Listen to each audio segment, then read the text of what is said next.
this reminds me of? When I worked at the helicopter company, helicopter support. It 1,000,000% reminds me of that. American ball. Band. Gone forever. Band. Gone forever. Band. Gone forever.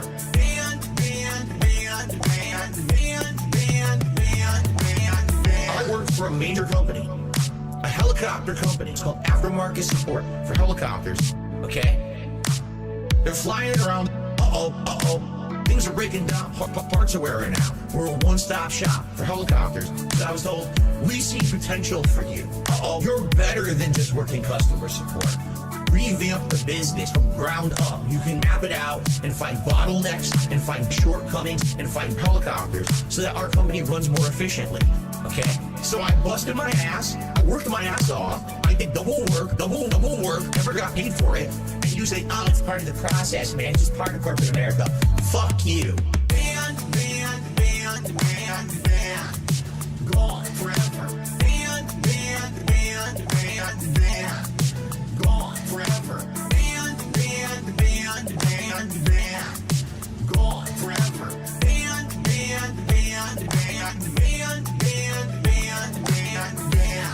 It happened to me. Fuck you. Why don't you listen to me? You don't know shit. That being said, It happened to me. So shut the fuck up. Why don't you listen? That being said. Hello. This is Phil Burnell. All right. And just wanted to tell you that I love the podcast. That being said, big ups. That being said, which vest is podcast best? That being said, relaxing, chill, interactive, fun.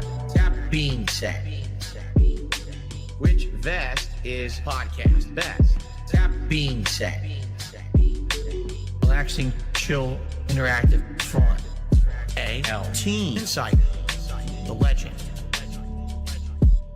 fantastic Mr. Sam, the dentist, Steve to the dead, psychological style host. Get well soon, man. Meerkat, artistic style host. That being said, which vest is podcast best? That being said, which vest is podcast best? If there was ever meaningful content, it's being produced right here on That Being Said. What's up, everybody? That being said, here, Thursday, hypest show ever, coming at you live here. We are back. Boyfriend's back in the house. Mr. Meerkat. Mob. Who? What's up, brother? How you feeling? It's all right. Yeah, we got a lot of stuff to talk about today, and I'm glad we're having this kind of format today because it's more of the chit chat show. Because we got a lot of stuff to play. We got some messages. We got some people send us something over emails. We got to talk about Dave's latest Fallout 4 thing. I'll tell you all about that. Meerkat, you have to say Fall Gout. If you say Fallout again, Fall Gout. Yes, thank you. Yes. Please, don't forget that. Always say Fall Gout. Anyways, where do you want to start today, Meerkat, sir? Messages, videos. We're gonna go through the rant. I see with so many places we could go. Where do you want to go to start this thing? I guess let's do some quick Twitter because those are quick, digestible style posts. I love doing quick Twitters. Yes. So speaking of Twitter, DSP 2 hours ago. This is fresh out of the oven. He says, my Fallout 4 playthrough is actually hitting the YouTube algorithm and getting some views. It's been years since this happened on DSP Gaming. Check out the start here. And it continues this weekend. Okay, so what are we talking about in terms of hitting the algorithm? I have not seen this. I'll tell you exactly what happened. Well, of course, I'm going to use logic, but it's not scientifically confirmed. So this his video. It's called 60 Frames of Nuclear Fun. It's very important how the video is named. Okay. Time for a new modern run. It got currently 20,400 views, which is, for DSP standards, that's a lot. Insane, yes. Yes. That's probably 20 times. I mean, the last We're talking at least 10 times the views he normally gets on any video in the last year, 2 years, maybe. Yeah. And there's a very logical explanation because of that. Okay. Recently, the whole Fallout show came out. It was a big success. A bunch of, casual viewers got interested in playing the games. So Bethesda announced there's going to be a next-gen update for Fallout 4 that is going to drop today. This is very important. It's going to drop today. I already downloaded it. Okay. But Mr. Burnell played it yesterday. So basically, he kind of maybe unintentionally misled people, thinking that this is going to be a playthrough on the next-gen version. And all he did was play it on the Xbox version that has some mod for 60 FPS. So essentially, these are views from people that thought, hey man, I want to check out what this whole next-gen thing is all about. I wonder if the game looks better or runs better or it has some new features. So the first thing that they came across was part 1 because it was uploaded before the patch actually came out. Yep. And yeah, this is what happens. And I guess they just clicked through, they saw it's a bunch of garbage, and they left. As you can see, the top comment, upload sorted by top, and it says, "You always complain, give it a rest, geez." That's the top comment. Yeah, so it seems like, as you can see, let's see, like, so not his normal people commenting either. He has 36 comments, which is holy shit, man. Yeah. That's some interaction for him. I would assume he was greenlighting comments left and right because he saw this video is popping up, so he thought, man, I'm coming back. I'm going back to relevancy. Which would be kind of poetic, because when he did the Fallout 4 original review, that was a mixed bag of 9.75. He also got a bunch of views on that. So he thought, man, what if Fallout 4 saves my business again? So yeah, how was the next gen update? Oh, it looks the exact same as 2015. All right, so yeah, that makes sense. Did on his Twitter real quick, did he get any responses saying that fact, or did they not? He did. He did acknowledge that in the description, because here it says, "This is my second ever playthrough from April 2024," and then he says, "After part 2, so this is part 1. After part 2, parts 3 and onward feature the new current gen patch, so the next gen patch." So yes, so he's cucking people, yeah. Yes. Okay, gotcha. I don't know if it's He's cucking. intentional or not, but he did end up cucking people, and that's why he got so many views, because people were confused. So now the question says, tomorrow, will he at all acknowledge that fact? It's possible. I don't know. Probably. Because otherwise, what is he going to do? Just sit there and think to himself, man, why did I get so many views on that? Maybe he it's might, the algorithm. though, That does sound like a very DSP thing. So yeah, it's entirely possible. So let's see. Can we see part 2 views, please? Just out of interest. Yes. So let's take a look at that. I think the drop off is absolutely hilarious. Because here we got yes. we went back to normalcy, as you can see, because we're not clickbaiting people in the title. And yeah. And so that probably means half of those are probably people that watch part 1, let it go all the way, and then it goes to part 2 automatically. It's not. Yeah. Okay, makes sense. Okay, cool. I just learned that right now. Big ups, dude. Big ups for the. I wonder how he's gonna handle tomorrow. That's the real question. Because will he try to give himself credit at all? And I don't think that's intentional. That is too smart for him. Yes. No way. Yeah. I don't think it's on purpose. He just kind of happened to clickbait people. Because he's not lying about anything. As you can see, the title says 60 frames of nuclear fun, and he's playing in 60 FPS.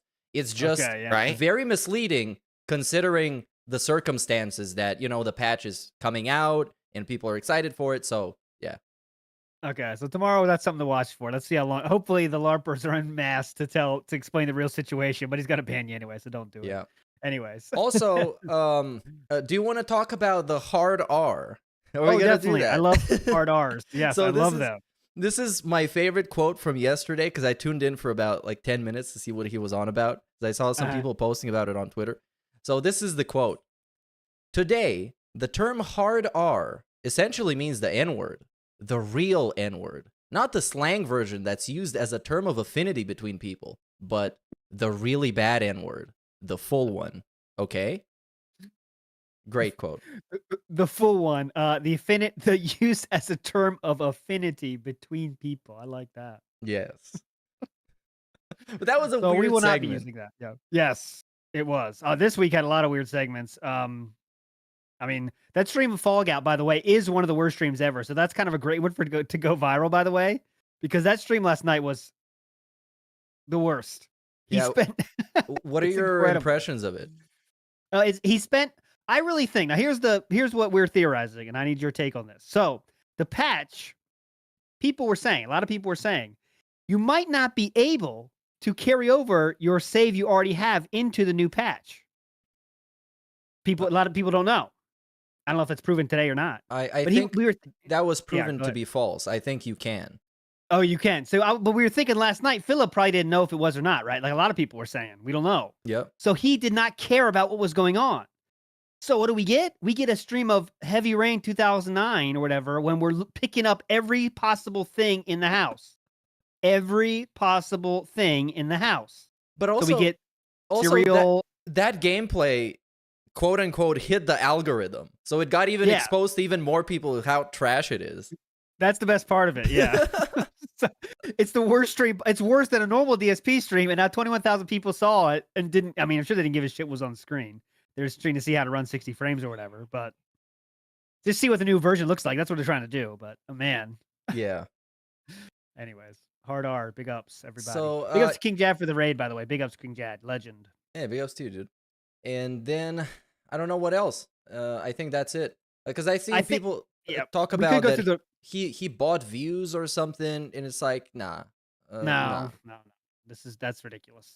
Use your brain. Use your brain. Before we get the messages, can we do my little throwback style thing real quick, Mika, if Yes. you don't mind? Do you have All right, any so this was a- introduction to it, or Yeah. Quick introduction is today we were doing DSP versus exercise, and we covered the exercise bike and the push-ups and the DDP yoga. Okay, so of course, first we're gonna play the push-ups happening, and I want you to be very careful about listen very carefully to him talking about the camera. Okay, keep that in your mind, the camera. All right, so here we go. Here's a little clip of it.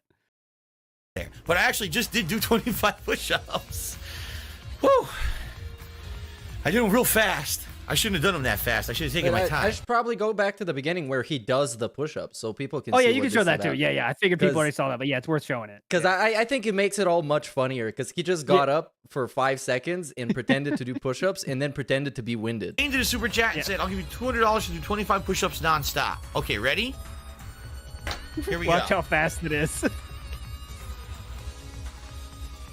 here we go.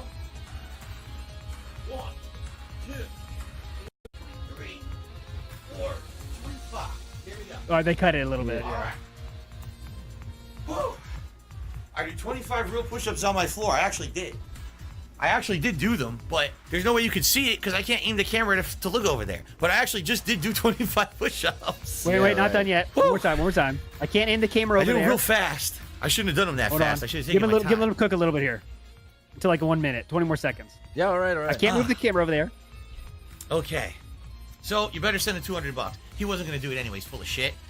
But people think that like I can't do push-ups or something for some reason. I don't know why. I just did it easily. But the problem is like there's no way I can adjust my camera and everything to even turn that way because of the cords and everything. So if you guys All right, haven't that's it. noticed, there You heard it. You can pause it now. So there's no way I can turn my camera that way because of the cords and shit. Because of the cords and shit. So what say we look at the stream from the very next day? When I say very next day, I mean less than 24 hours later. Sound good? Sounds good to me. So So go back a little. Yeah, go back a little bit more. A little more. We're gonna look at his face first. Go back, Meerkat. I think I gave you the time. It's let's see. It's one, but this is ahead of this. Oh, my bad. Yeah, one. It's no at yeah. I don't know what I was still talking about here. First we have to see the turn. My bad. So we have to see the turn, which happens at Okay, That's it's here somewhere. disaster. Oh yeah, all right. This is it. the turn happens at 45:28. my camera. Yeah, here we go. All right, guys. Oops. Oh, what? Huh? Damn, it's so Huh? easy. What? Go down. There we go. What? Okay. So Huh? look at this mess. What the fuck? Look at this horrible mess. What? So- How'd that happen so fast? All right, so that Yes, took 6 that seconds. is my entertainment Yeah. I segment. timed it. All right, so here's what you're Let's- seeing. Let's go to 1 hour in, please, Meerkat. All right. 1 hour in. Someone, of course, ask about this, you know. Right? We get more super chats and the like. We did. Right here, right here. So Rick Steves Europe did a super chat. I thought you couldn't tilt your camera. I never said I couldn't tilt my camera. I don't know what the fuck you're talking about. Maniac Cop did a super chat. He never said that. What? He never Really said strange. that. Let's see him not Yeah, that's saying it. it. I don't know why. Yeah. I just did it easily. But the problem is, like, there's no way I can adjust my camera and everything to even turn that way because of the cords and everything. So There's no way that can happen. It's Here, impossible. You see, he never said that. Debunked. All right, there we go. Time for. I thought that was amazing. I didn't know it was that bad. Like the next day he did that. Incredible. But there we go. Yeah. Shall we get into some messages? Yes, let's go. Let's All fucking right. go. First off, we have. I'm gonna start with some older ones, I guess, from a couple of days ago, and then we can spice it up and mix on some new ones. So this is from Ink Ribbon Devourer. No big ups. Hey y'all, that being said, this is Ink Ribbon Devourer. You guys have been asking about how to get into Phil, or at least understanding spending or wasting time on Phil. And recently I've thought of a way to get through to other people, and unfortunately by dragging other friends in. So me personally, what really got me diving deep into the Phil hole is sitting through This Is How You Don't Play Resident Evil 3. I think that's pretty obvious with my name. But seeing how much Phil lies to cover up for his own just lack of ability, I guess, to play a game, really made it click in my head just like how much he needs to lie to like cover up his own inabilities and insecurities. And it seems like the best way to get other people to kind of understand that is have them sit down and watch a This Is How You Don't Play of their favorite game, at least for gamers. I had a friend do so with Resident Evil 4. At the end, he was fuming. He was just so upset because it's not the hardest game in the world. It's difficult, but the way Phil complains, but then at the end he has to say it's a great game because he can't be too contrarian. Yeah, I don't know. I'd be curious to hear you guys' thoughts on it. So big ups, y'all. See y'all next time, and appreciate what you do. Hey, big ups. Big ups. Ink Ribbon Devourer. But we're careful with the term Phil's hole. We don't want to go too deep into Phil's hole. And getting into Phil. Everything else I totally agree with. I've tried that with you with the anime games. One Piece we did, Attack on Titan we did, and she thinks that's kind of it though. I try to tell her about the begging stuff, but she still can't believe it's real. Like she kind of half thinks it's an act after that. But yeah, but I think that's a good idea though. Give This Is How You Don't Play. But I don't think everyone loves This Is How You Don't Play. It's like Meerkat, you're not a big This Is How You Don't Play person, are you? Well, I do agree with the point that was in the call because my favorite This Is How You Don't Play is of games that I like. Most of the Grand Theft Auto games, I would say I'm a fan of, and he ruins them. And they're pretty straightforward games. There's nothing too difficult in them. They tell you exactly what to do, and all you got to do is do it. But he does it in, well, of course, the most DSP way possible, and with all the excuses and everything. And another one is the sports games. All the NBA games, the FIFA games. It's just, you see a guy who's just straight up not even supposed to be playing that game. You can see he doesn't give a fuck. But he's trying to force himself to do it, and it just is miserable. Yep. I guess that's a good starting point. And then you can see if someone's interested, and then you can start showing the give her a pill. Yeah. There's a lot of choices after that. A lot of places to go. I do want to say big ups to Barrett Wells in the house. Says big ups to the season 16 writers. The arcs have been robust. Oh, definitely. This year has been very, very hype. Big ups to Forever for the resub and Doom Messiah for the massive member bomb. Big ups, everybody. Yeah, big ups, Let's guys. go, Meerkat. All right, now we got Elk. What's the story, that being said? I got into this whole, I don't know what you could call it, shit show about 2 years ago. And I haven't heard anybody mention how different Piggy's voice was in the beginning. Like, I know that he's mentioned saying it was the camera and shit like that, but he had to have been like putting on a voice. He had to have been. He's so different now. It kind of sounded like he was putting more bass in it to sound a little bit more manly. But apart from that, yeah. I don't know if you've mentioned it before, but it always fucking, anytime I hear an old clip of him, it's so noticeable. So noticeable. Big ups anyways. Love the show. Hope you are all doing well and have a good one. Pigs up. Big ups. So, yeah, the change in the voice. Can we get a sample of that? Can we compare? Should we do maybe Yeah, the, go the to- face reveal? Yeah, face perfect. There you go. Face reveal. Oh, you kind of look like my camera. It's like the most nostalgia critic joke ever. It's like, I didn't see you there. Hello everyone, DSP here. Bet you're probably shocked that we're finally meeting face to face, although you kind of look like my camera, which is a little odd. But anyway, just kind of wanted to throw this out there. I know that thousands of people have been freaking out. What does DSP look like? Why does he not show his face? Well, first of all, you're all fags, just so I had to let it play until this point. Yeah, please, you have to. That's Yes. that's required. So But I don't. It's more just. I think it's more like he's a late bloomer in every way possible. Let's say, and I think it's just like he's voice like kind of became his adult voice just really late in life. Remember, this is 2009, so he's already 27 at this point. But I don't know. It definitely is different. But I don't think it's like he says it's because he talks for all those years. But no. He doesn't talk that much. Well, I think the biggest difference is when you look up a video from like 2017 and a video from nowadays.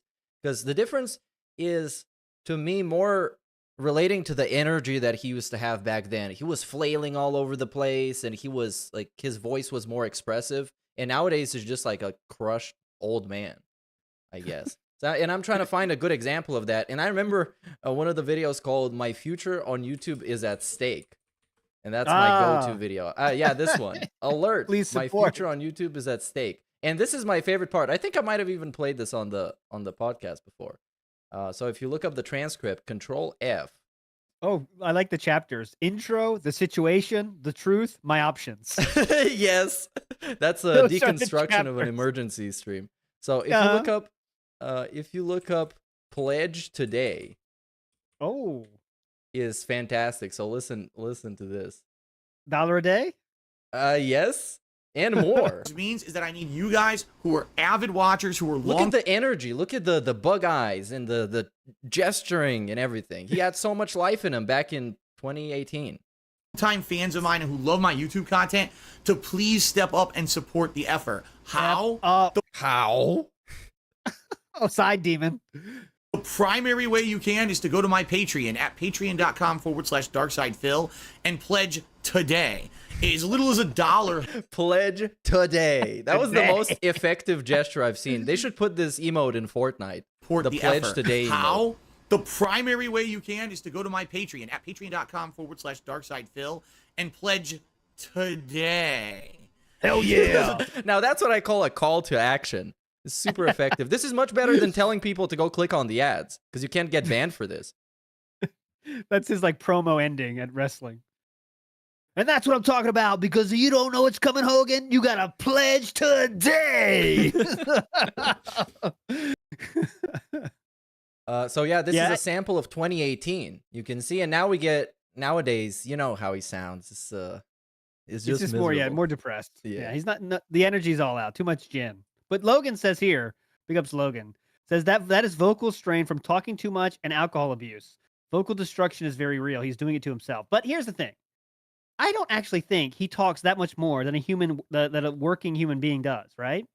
He talks for 2 hours straight. All right, give him that. Once gameplay starts, guys, Yeah, it's not much. yeah. People that work at like call centers and the things talk way more than him.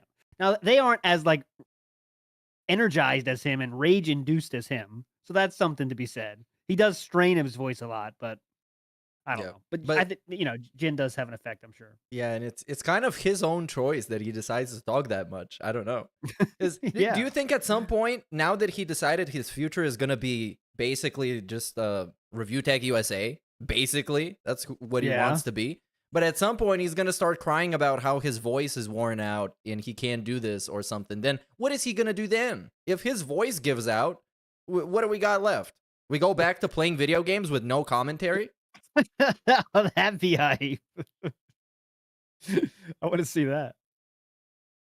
All right, let's unleash another message upon our listeners. Yes. So this one is from Ridley. Anytime Ridley, you got to now. turn the mic on, Ridley. Turn it on.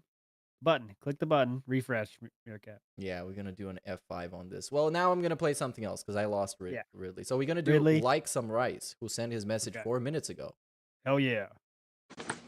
Big ups, that being said, it's like some rice. Hey, just wanted to touch base. It's been a while. Hope you're all doing well. Steve, I hope you're feeling good. And Sam, I hope wherever you set up your dentist shop, you are doing well, sir.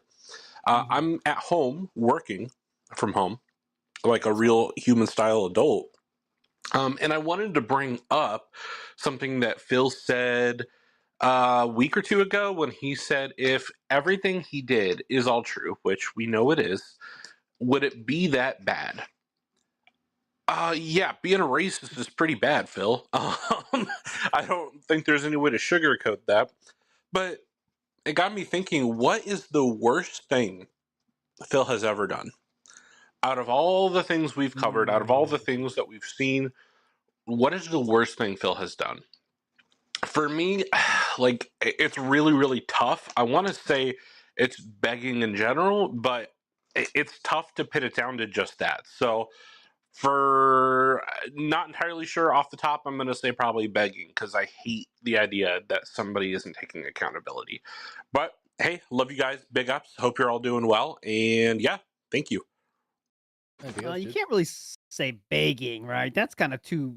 I think we're looking for single actions, right? Yeah, I wouldn't do that too. But first, I guess we got to approach the question from the perspective of what does it mean that bad? How bad? Bad enough to go to jail? Because some people want him to go to jail for the lying to the government on his bankruptcy stuff. Mm-hmm.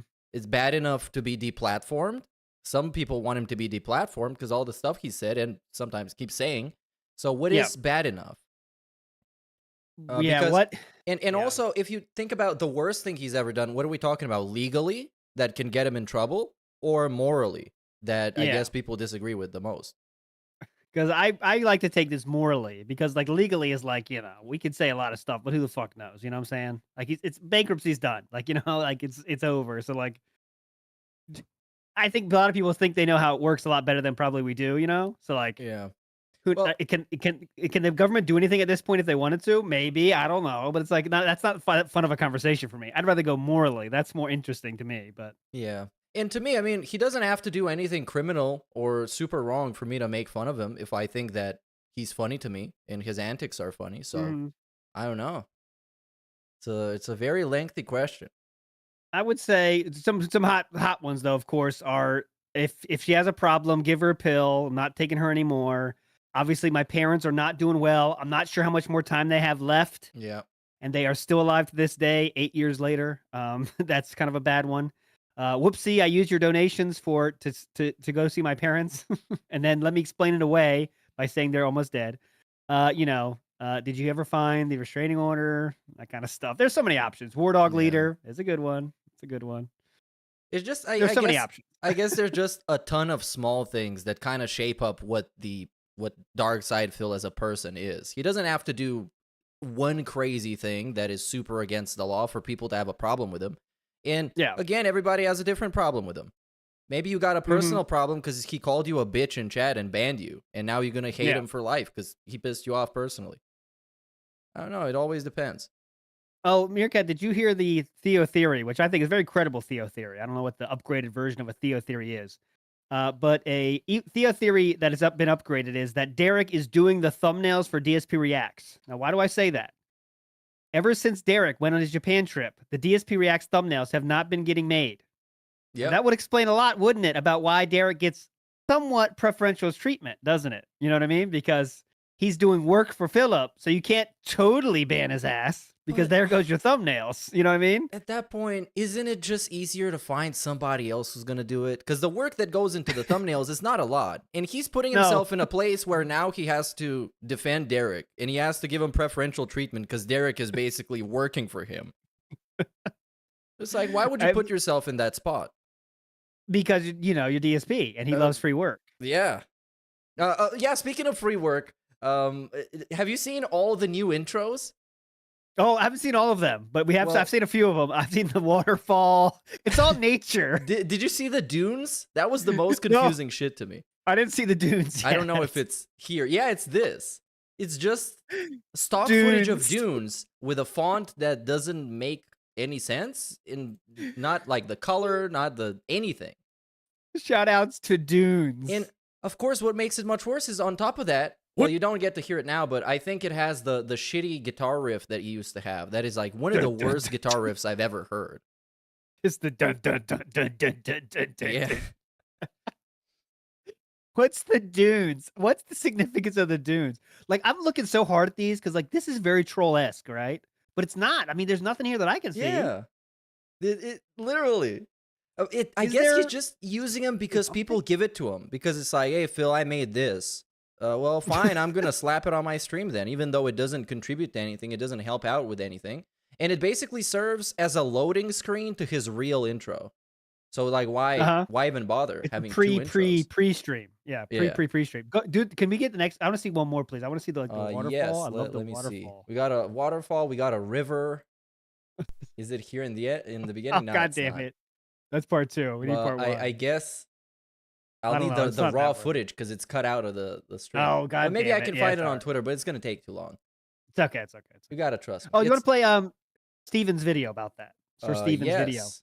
Yes, he has a Yes. video just about that. Let's do that. There we go. Steve in the bed. Gave an update video if you're everyone. interested on his channel. I know there's been a few meltdowns, should we call them, recently that I feel like I should comment on, and a lot of people have asked me to, but at the moment I'm still sort of stuck on the intros and the issue of creativity. And it's been compounded by the announcement of the next special event, the fighting game Fiesta. Because it's just the same as every other like special marathon event. You've got a bit at the start where he's probably going to talk about, like, you know, arcades and old school fighting games and what it was like back in the day. He's going to relive his old memories, you know, four touchdowns in high school, I think it is. And then he's going to eat food, which is, you know, it's refreshing to see him break new ground. He said Kat's going to cook for him, but she probably won't at this point. He's probably going to end up ordering something. And then after that, you might get some gameplay. You might get a fighting game. It'll probably be Street Fighter. It won't be Fightcade, especially not after yesterday went. But occasionally you do get like a bit of experimentation with the format. Sometimes he'll do a tier list here instead, or, you know, he might watch a Royal Rumble with fantasy characters in or whatever. But that's basically it. That's sort of like 3 different things, and, you know, it's condemning. It's a blatant display of his inability to create, and this is typically because narcissists aren't really creative in the same way that we think of creative. They can be creative in terms of being able to lie quickly. You know, your more socialized narcissist who's better at manipulating and exploiting people might be quite creative in the way that they construct lies, or, you know, the way that they interact with people and the way that they manipulate people. So there's like an aspect of creativity to it in that regard. But they're not creative in the way that we might think of, like, you know, could write a story, could paint a painting, could edit a trailer. So all narcissists really have in that regard is mimicry. I've called it cargo culting before, but the proper term for it is probably something like mimicry, narcissistic mimicry, where they basically just copy the ideas of something else that's successful. They'll not really fully understand how it works. They'll just see this person does this thing and gets success. Therefore, if I do that thing, I'll get success. So they'll copy ideas without really understanding how they work. And then when they come to implement it, it won't be as good. Like Phil with Reacts. Like Phil sees the success of React channels and people who do React content and thinks, I can do that. That looks easy. Why are they getting so much success for it? Fuck it, I'll do it.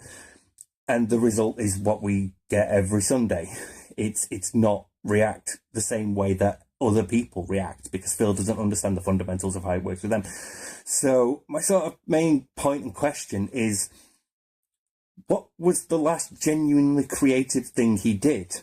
What was like the last sort of actual idea that he had and implemented, so that it became a success, or at least was a thing for a while? You know, it might have ended now, but at the time, at least he was doing it. It seemed like it was working. I'm really struggling. I think it's probably something like DSP tries it. And even then you could argue that's not really anything creative. He's just seeing other people doing it, or he's thinking in that regard, This is quick and easy content that I can put up for ad revenue, which is most of his early content, come to think of it. But yeah, I can't think of anything creative he's done. Project 7 was other people were involved, so they were pushing him and they were creating as well. So he could just sort of follow along with them. He didn't necessarily have to expend any effort being creative. I genuinely think it might be that ALT, this is a bit of a deep cut. You might know this actually. That time when he did the Christmas poem about trolls. Yes. That might be it. That might be his last creative thing. So yeah, interested to know what you guys think or what you guys in the audience think as well. Because I'm fucking stumped. I really am. Yep, big ups. Good question. Now, when's the last? A lot of people are saying in chat like some ideas, guys, but I can debunk almost all of these. People saying the vest. No, that was a chat idea because they saw the vest in one of the old videos. People spinning in the chair. That was Cat's idea. Bubble blows. No, that was Phil did that because he found the bubble solution, just blew it randomly and people flipped out. I wonder. I think that's correct though. When he used to make those fucking Christmas videos, that was creativity. Yes, that was him actually trying. But then he realized he doesn't have to, and then it's all downhill from there. I would even expand the question to, okay, just something that was his initiative and his idea. That stems from the idea of, this is gonna rock when I do it on stream, and I believe that is gonna, people are gonna like it, so I'm gonna do it. Because when it comes to that, I legitimately can't think of some initiative that he's taken up to actually improve that comes from him, and he genuinely believes it's a good idea. Yeah, I see people saying the closet cleaning, but no, that's I don't even know how to say it. That's just vlogging yourself doing chores. And I saw today the genesis of that. He said, he was like, yeah, someone asked about DDP yoga, actually. That's how it was talking. Like, yeah, it's somewhere in that closet. You know what will be fun someday is if I just cleaned out the closet, we went through that. So I guess that was creative thinking, but it literally came out of, oh, you want to see DDP yoga? It's in the closet. I guess I could get it someday. That's just trying, I guess that's creativity to come up with the laziest content ever.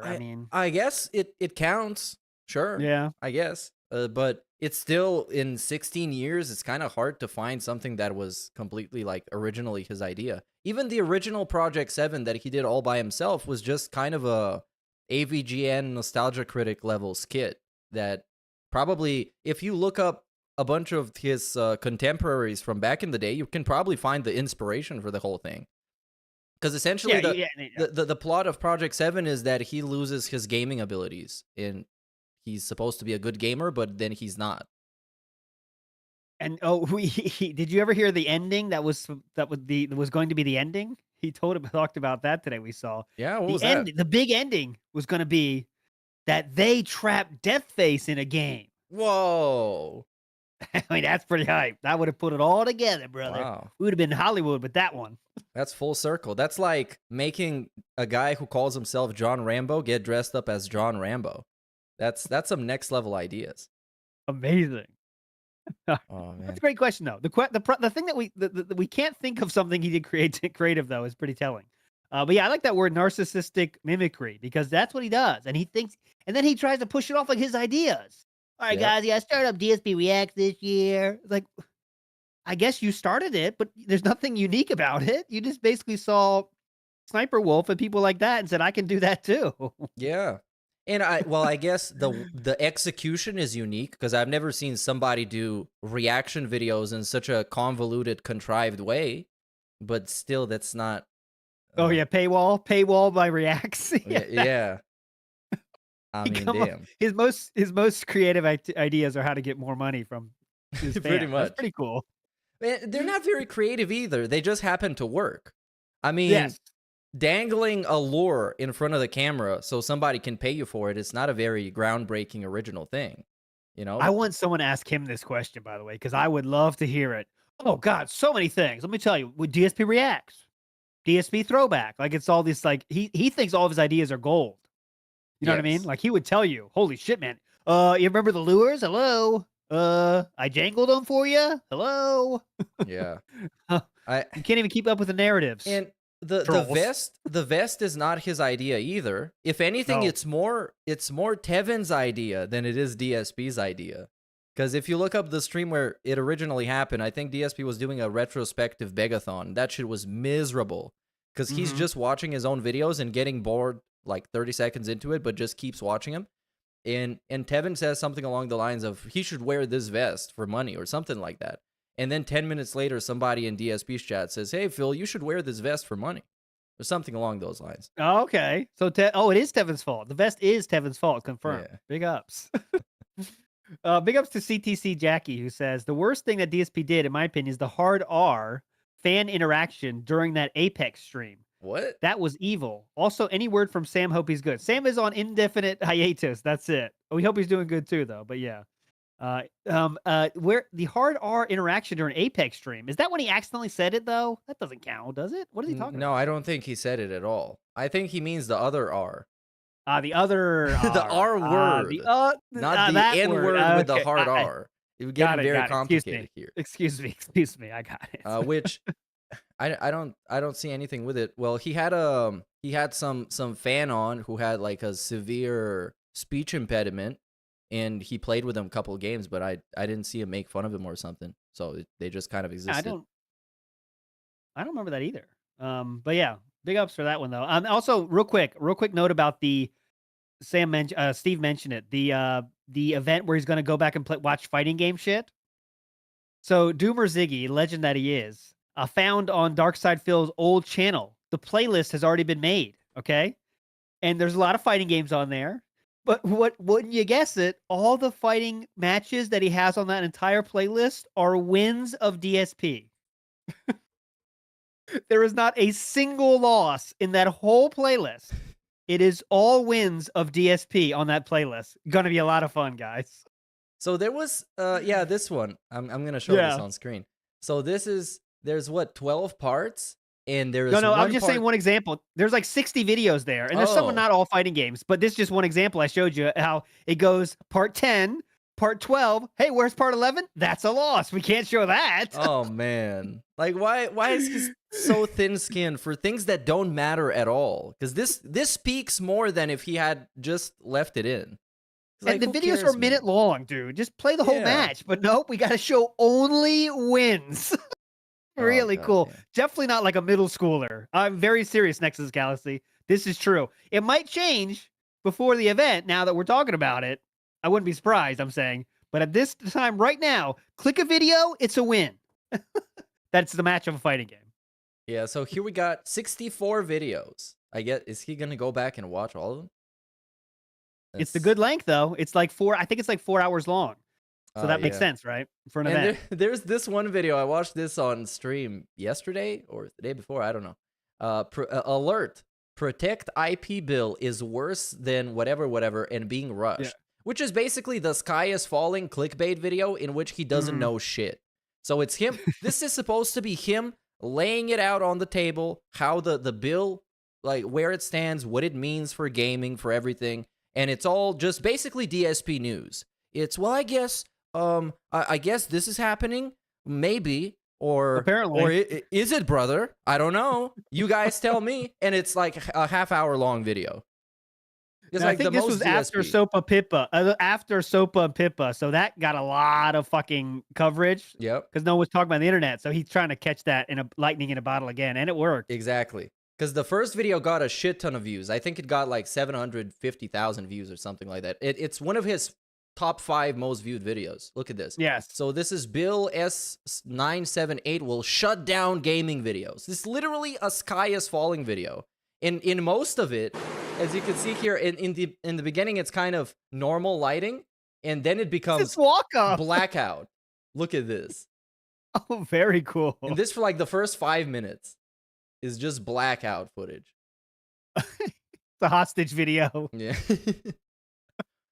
And it's, again, the sky is falling, 17 minutes of rambling. Well, what does this mean? Well, it means we're never going to be able to make video game content ever again. So, yeah. Amazing. And then we got, I think there was a hot comment, the top comment on this, or was it on a different video? It was another YouTuber, a very prominent individual. Ooh. Which one was it? It wasn't Tobuscus. It was somebody similar, though. think it's here. Oh, yes, it's Jeremy Johns. This guy's one of the biggest movie reviewers of all time. And he stands up for this and says, I think everyone with a camera and internet access should make a video about this. Let the ones in Washington know that they work for us. Hell yeah. You see? He got the big guys on his side. Look at this guy. Peanuts on the right, Guile on the right, Yep. Leonardo on the left. This guy's hardcore, dude. Yeah. This guy's a gamer. I gotta ask you this as well, because I did it on stream, but let me find the other video. How many pieces of DSP merch can you see in the frame? Ooh, good game. Was it here? Okay. Or was This it is a fun game. I think it's the other one. I think it's the dark side video. Dark This side. is broadcasting live from the dark side. So Stein. Here in the darkness. Okay, go ahead. All right, we got Stein, we have Tumblr, we have Clock, we have Shirt, and yeah, I think that's it for me. Yeah, 4. Yeah, it's 4. But it's still crazy that this dude got 4 merch items of himself in this frame, and he's not even like trying to promote them. He's just using them. That's how much of a fan of himself he is. He's his own biggest fan. Oh, and his own biggest detractor. He has 2 of those clocks visible that you can't see it on frame, but there's 2 of those clocks up in this small condo as we speak. One's above the computer. Because it's He's always got 2 of it's always time clock. for hate. It's always hate o'clock. Yeah, oh hell yeah. Wake up, honey. It's time for hate. All right, let's go message style. Let's go. Let's do some messages right now. Let's go back to the person that I ignored earlier. So Ridley. We gotta Ripley. Ridley. Yes, let's get him on. style. Ridley, what's up? Hey there, guys. I'm not a native English speaker, but hearing Phil butcher English language and misinterpreting some words just makes my ears bleed. For example, the delusions of Grand Door and Rainy Day Fund were my top 2 best, I think. So, my question for you is this one. If you had the power to deport Phil to any other country in the world, where would you send him and why? But don't choose Russia or North Korea. That's too easy. Oh, and one more thing. Celebrate Gout 100. Yes. Okay. Yes. Big up Smearcat. We always do. Goodbye. That's a yearly thing. Every day is celebrate Got 100. Ridley, you're a legend. All right, where would he send Philip? Okay, let's take it seriously. All right, where would you send Philip? Like Argentina's funny, I know, but where would you send Philip? I say, because like somewhere that's not easy to live for a non-speaker of the language. Like Japan's too easy, right? That's just you could get through there even if you don't speak Japanese. It's not that big a deal. Like I'm thinking like countryside China or something. Like that's kind of funny. You're gonna drop him in like Mongolia, in Tibet. Yeah. Like he has to work for water. That's what I want to. I'm thinking some African country with a lot of like political turmoil. So maybe someday there's gonna be like an uprising, and maybe he's gonna become the Messiah. He's gonna become the guy who's gonna save them all. Who knows, man? You just drop him in the deep end, and maybe he's gonna find his way out. I'm a king, guys. He goes, I'm a king, guys. Yeah, I'm the king of hate. Whoa. Yeah. Or maybe since he thinks that Hawaiians are foreigners, we can just drop him in Hawaii, and nobody told him it's a state. That would work. Absolutely. Wherever it's hot. Yeah. I think Africa's a good choice too. Very hot. I mean, that's really hot. So if he's thinking he's hot in Seattle. Yeah. Holy shit. Oh yeah, that's a good one. Wherever the SOK well was. So we're gonna drop him at the well. He has to use that well. Yes. That's the best answer. I think that's the best answer now. Yeah. The only source of water. It's the SOK well. And I see a bunch of people saying the Middle East, but they're very when it comes to sexuality, they're very conservative. So he's probably gonna love it there. Yeah, that's too easy for him. Yeah. So next up we got Entropy. What's up? That being said, just wanted to thank y'all for all the amazing content. You've provided me so much entertainment over the last couple months, and I've really appreciated it. WPIG, that being said, Meerkat Mob, I love the Swaycast. Really appreciate y'all. I just got done watching some of the last Phil stream. This is from the when Cat canceled, again.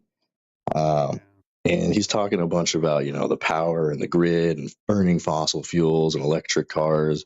And this dude, motherfucker, says, I'm pretty sure, guys, that we can't get like power from a waterfall, like, right? Like, we have to burn fossil fuels. When he lives in the goddamn Pacific Northwest, where, a vast majority of our power comes from hydroelectric. Hey, the dude just knows nothing about the world around him, even where he like lives. I don't get it.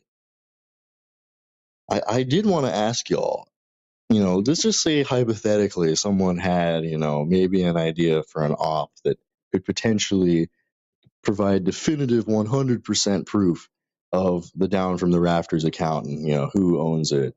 Would that even matter really? Like, would that be hype? Would we talk about it that much? Or would it just be kind of like, we knew it was his account. Yeah, it's proven now. He's never going to like address it or admit to it. So we're just having to move on. Thanks again, guys. Big ups. I'll have a good one. Thanks, man. Big ups to Entropy. Real quick, I want to say because you're asking that question, that leads me to believe you haven't seen Secret Limited's video or Ludwig World Order video that explains it accurately. We already know it's him. There's no doubt about it. With the LinkedIn is the proof. I can't remember the exact details right now to break it down quickly, but watch those videos again. And we already have that proof. So let's say Phil gets a new phone and the guy at the store takes a picture and says it's down from the rafters. Like, let's say that world happens. I don't think it changes nothing. It's funny. Yeah. It would be funny for us, but I don't think it changes anything. What do you think? Yeah, for me, the breaking point was that Jasper daily rap where you could just see the game open on his phone, and it's like, yeah, it's all right, man. You sealed your fate. You just look guilty as fuck. There's nothing you can do. It's over. I said LinkedIn. I meant Line app. Excuse me. Oh, yeah. Line app. Yeah. What's the Line app, huh? I mean, there's so many things. Down from the rafters. I have no idea. Whatever. And also in regards to the message, it's fine to not know stuff because people don't know stuff a lot in general, and you learn them as you go along. But for somebody who doesn't know stuff, he's convinced himself that he knows a lot more than he actually does. And that's where my problem comes in, because he's talking about stuff. And you can go back, as prime example of this, you can go back a couple of days ago and watch his pre-stream the day he was supposed to play Fightcade, and then how toxic he gets at people in chat straight up just telling him that the connection is P2P and his IP could be exposed, and he just gets angry and pretends very smugly and arrogantly that he knows better, even though he didn't do any research whatsoever, and he expected everybody to tell him everything, and he was mad that they didn't. Yeah, that's my favorite part. He didn't say you motherfuckers, but he's like, and by the way, people have been asking me to play this for 10 years. 10 years! And no one told me this? Like, it's their fault. You didn't tell me about this. Like, that's amazing. Yeah. How can you turn that around to be like the people in your audience are the bad ones here? That's incredible. Yeah. It's amazing. I think it's like only DSP can do that. So now where he ended up in this situation is that he over-exaggerated so much that now every time he plays an online game, people are going to research the connection type and whether or not it's possible to actually sniff out his data and his packets. And they're actually going to try now because he made basically like a Streisand effect, because it's something that he didn't like to happen. He didn't want to happen, but he raised such loud mess. He made it into such a big deal that now, it's probably going to happen. And also, by the way, he was shit talking it before the IP address thing came out. He was shit talking already. Did you hear that? He was saying like everything bad about it, and then he was kind of waiting for something bad to be said about it. Like, in my opinion, he was like, all right, well, of course there's lag, okay? Also, everyone playing there is really good players, okay? So I'm going to get bodied, okay? And then he keeps going. Then he got the IP thing. He's like, all right, there's the switch. Now I don't have to play anymore. And I think he knows that it was going to be a LARPer's paradise. I mean, a troll's paradise. I mean, I think he probably got someone in his ear told him that, and he was just kind of waiting for something to agree to not play it. Like, that's good enough reason for me to just say fuck it. Yeah. That's what I'm guessing. And also, he wanted to just be right, because he has a lot of biases when it comes to this. And basically, the first segment before he even found out about the IP and stuff, it was all about like you just said, he was just preloading the excuses why it's gonna suck. But at the same time, it's supposed to act as like a promotional segment to hype you up for him playing the game, but it was like the opposite. So I don't even know, man. This guy is great. That was amazing. And by the way, that set him off on the rant of the year, by the way. The question about Fightcade. Hey guys, I can't play Fightcade. By the way, trolls suck, and I'm going to talk about them for 45 minutes. I don't care about it, but there's 45 minutes of ranting about trolls. Yeah, speaking of which, I did ask DSP Gout to make a breakdown of the podcast that day because it was absolutely outstanding. So now we can actually show it, I guess. Here it is. Shout out to at DSP Gout 2. Make sure to go and follow him. He does like pie charts of the DSP stuff to show how much time he's wasting actually.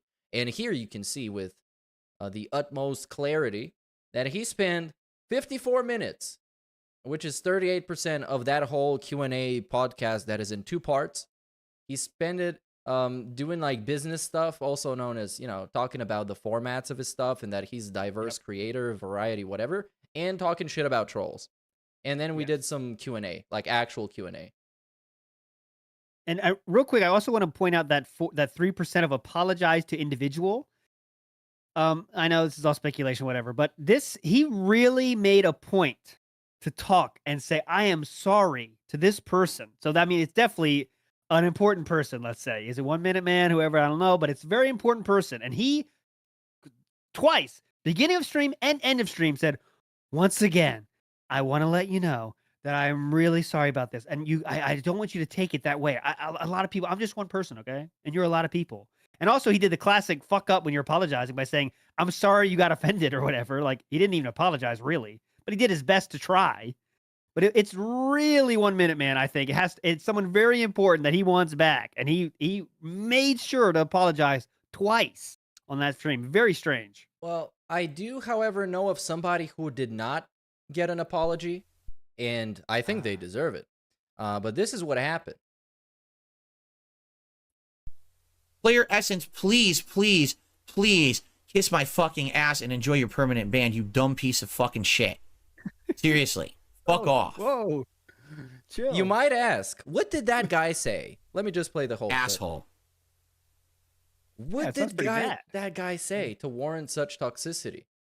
And all he said is, bruh, stop playing the victim all day. And that's it. And all it took was for him to be a checkmark. Because if he wasn't a checkmark, he would just get banned with no comment and no editorializing. But now we got a lot. So yeah, it's very I am toxic. sorry. I am really sorry. If you got offended by that, I apologize. Yeah, cool. and there was also somebody, I hope I have this bookmarked. There was somebody who asked him to set up Fightcade while he was offline, because that's what people actually do. They don't waste their viewers' time setting up software when they could just do it themselves. So this is what happened.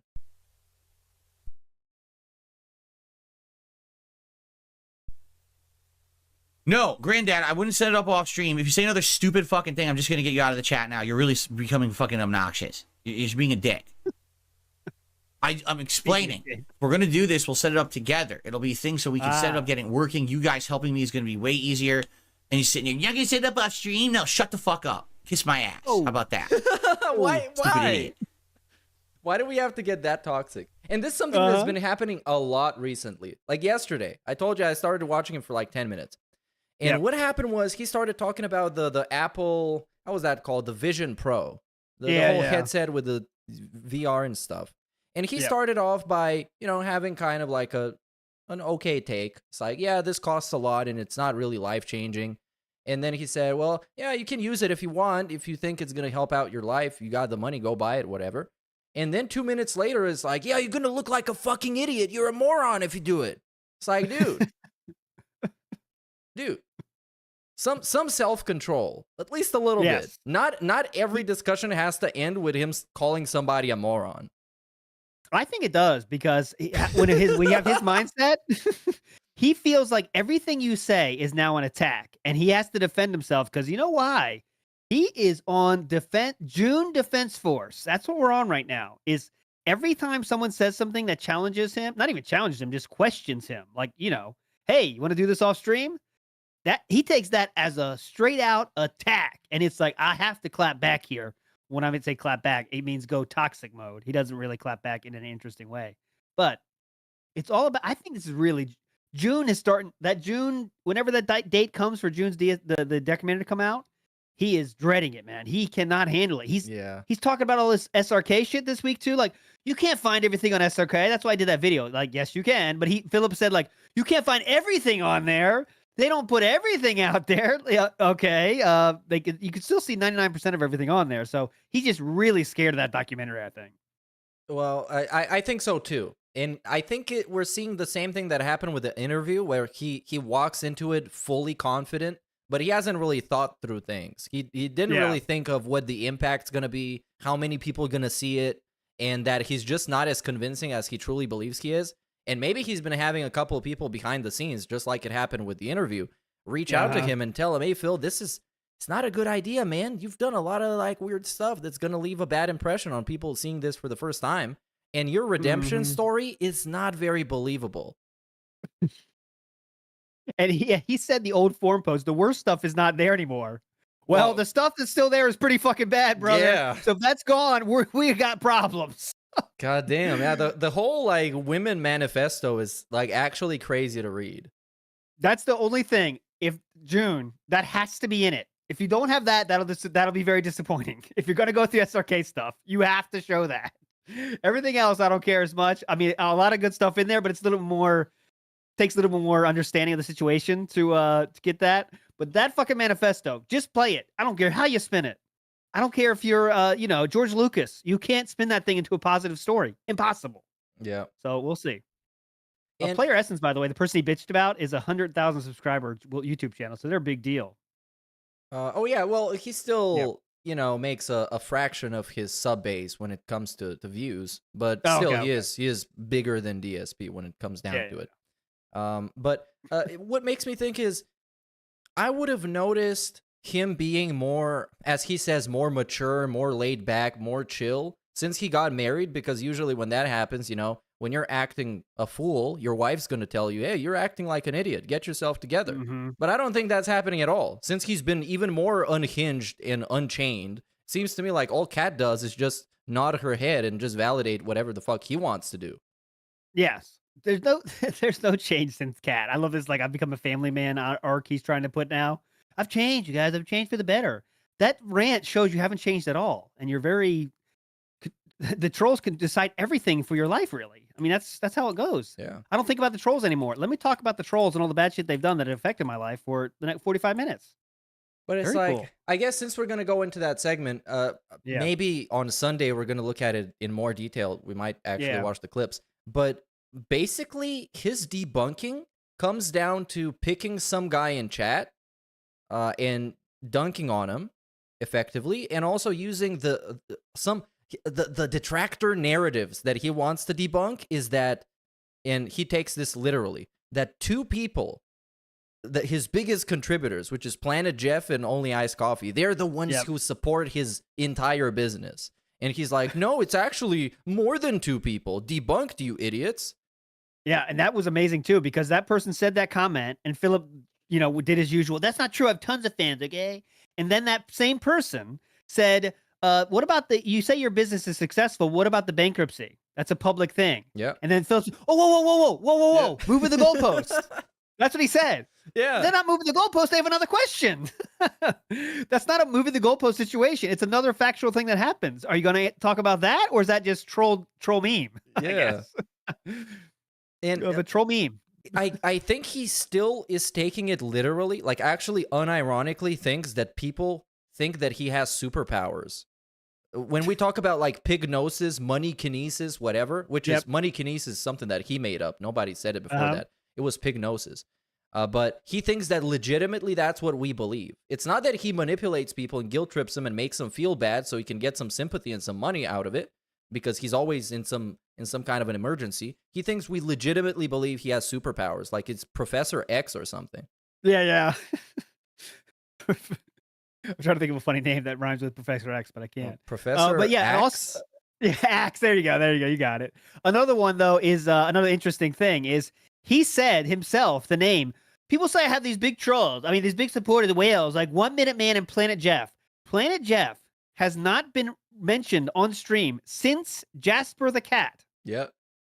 So who is Planet Jeff? That is someone else. Maybe a certain 1 minute fellow, a 60-second man. I don't know, but he brought Planet Jeff out of nowhere because that Planet Jeff has not been on stream since Jasper.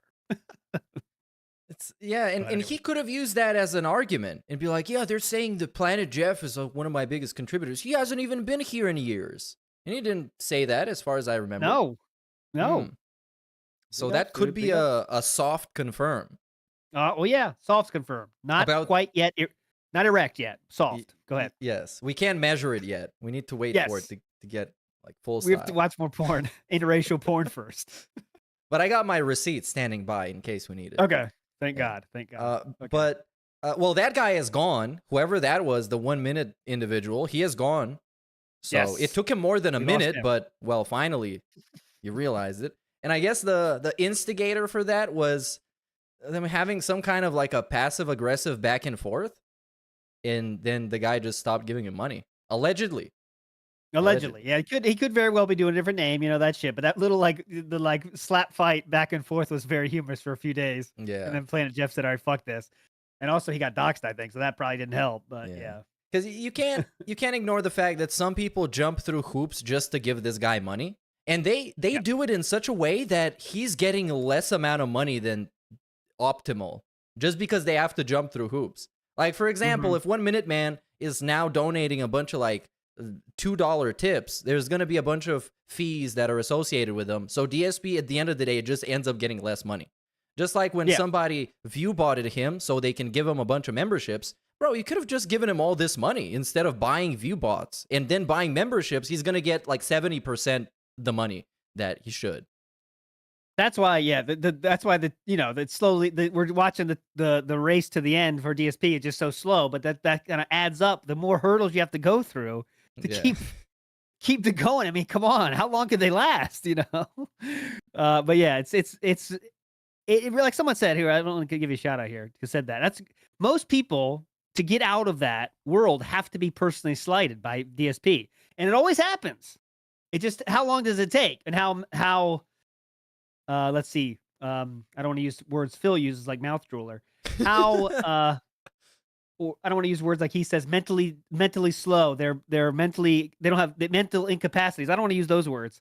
How slow how not smart they are, how not ready for the world they are, how long it takes to get there, right? So like some people, it takes one thing, like King Be Cruel, let's say, but sometimes it takes a lot longer for a lot of people. But eventually we get there, and we'll see how long it takes for, let's say, I think the only person that might not is OIC, because OIC does it for, I don't think they're trying to support Philip. They're trying to keep the circus going. Yeah. There we go. OIC believes that they're in some kind of a personal private relationship or something. It's very strange. But to me, the funniest thing is how little he needs to do sometimes to make somebody who's been supporting him for a long time just get angry and leave. Because all it took for and I always think of them as the Island Boys. What were they? The what brothers? The Coffee the Brothers? Island Boys. What was it? No, the Zombie Jesus brothers. Yeah, exactly. The Dutch I know what brothers. you're talking about. What Dutch Yes, thank brothers? There you go. The Dutch brothers, because all he had to do is make some shitty joke about Jesus being a zombie. And those people, they used to send him actual like boxes full of stuff because they loved him so much. And then they were like, nope, he said Jesus zombie, I'm out of here, boy. It's very, let's just say it's a fine line right now. And he can't lose anybody else. And that's why he said that fucking apology so carefully. I really apologize for this. If you were offended, I am sorry. But successful business, tons of supporters. No problem, right? Yeah. But this is, I guess it's just kind of abuse 101, where you do something impulsive and without thinking of the result and how that's going to hurt you. And then you realize, whoa, this guy might go away and I might be down a bunch of money. No, please stay. I didn't mean it. Please. You can't think that far ahead. That's the problem. He'll do his comedy chops aren't one where he has a lot of options of things to say. So he'll just say what comes to mind and doesn't think about it. But all right. Shall we do another message? Yes, we should. Let's go. And I'm going to do something more recent. Let's Yeah. see this one from Super Chuffer. There you go. Hi, Super Chuffer. So if Derish is making the thumbnails, what's that working relationship like? Is Derish sending Phil lots of emails? What platform are they using to communicate? What sort of communication goes on? Does Derish repeatedly send Phil the same thumbnail until Phil acknowledges it? Why does Derish feel the need to repeatedly badger Phil in chat if he's got a direct line to him behind the scenes? And does Phil just ask Derish for thumbnails? Does Phil describe them and Derish provides them? Or does Derish have some sort of creative control? There's so many questions. All right, you be good. And if you can't be good, you're naughty. That's a funny thought. Derek with creative control. But his thumbnails are literally on a border and like two things he said in the video. Yeah. It's not much to it. And you just go by OP Boons. OP Boon will give you the basis. Pick 2 items from that video and put it up. That's it. So Yeah, pretty much it. But one good question about that is why would Derek need interaction with Philip in the chat if he also gets it somewhere else? It's a good question.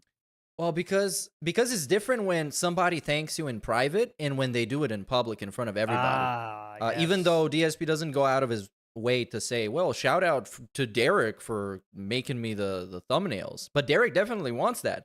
If you can remember the tier lists that Derek made for him. What was that? The Christmas movie tier list? That dude was in chat all the time asking him, hey, Phil, do you enjoy the tier list? Do you enjoy the tier list? Are we going to do the tier list that I made? Are we going to do that? Are you enjoying it? How much are you enjoying it? Please tell everyone.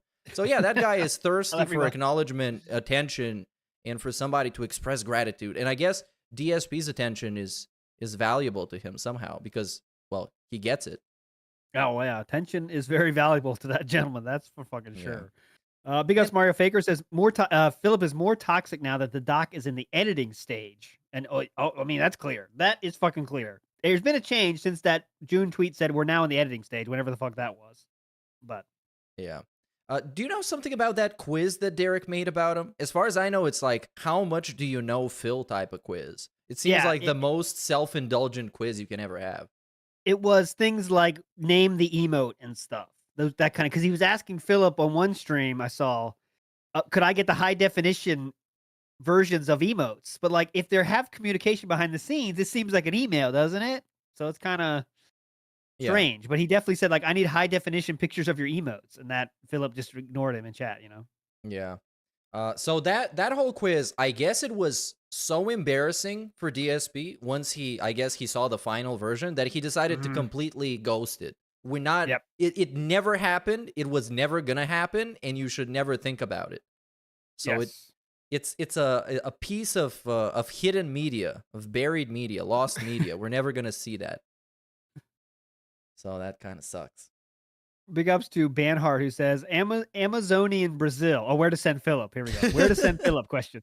Amazonian Brazil, and he has to put an entire tribe under pygnosis. Yeah, but you know that's what I'm thinking. You know what? There's a chance that it's gonna be like Simple Jack in Tropic Thunder, where it's like, whoa, he shows up to the tribe, and they're like, man, we've never seen somebody so fucked up. He is our god now. Like, how is this guy even real? He's so fucked up.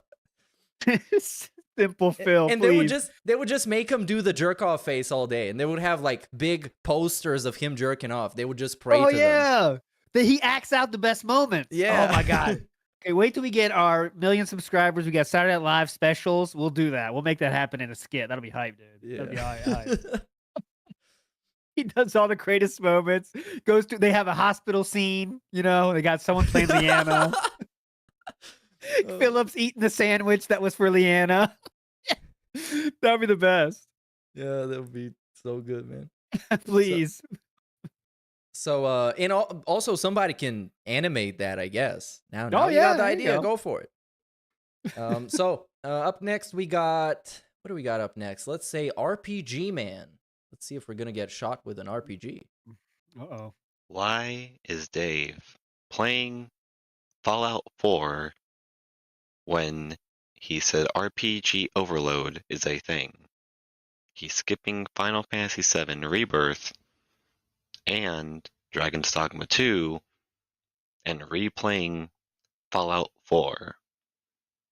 Why?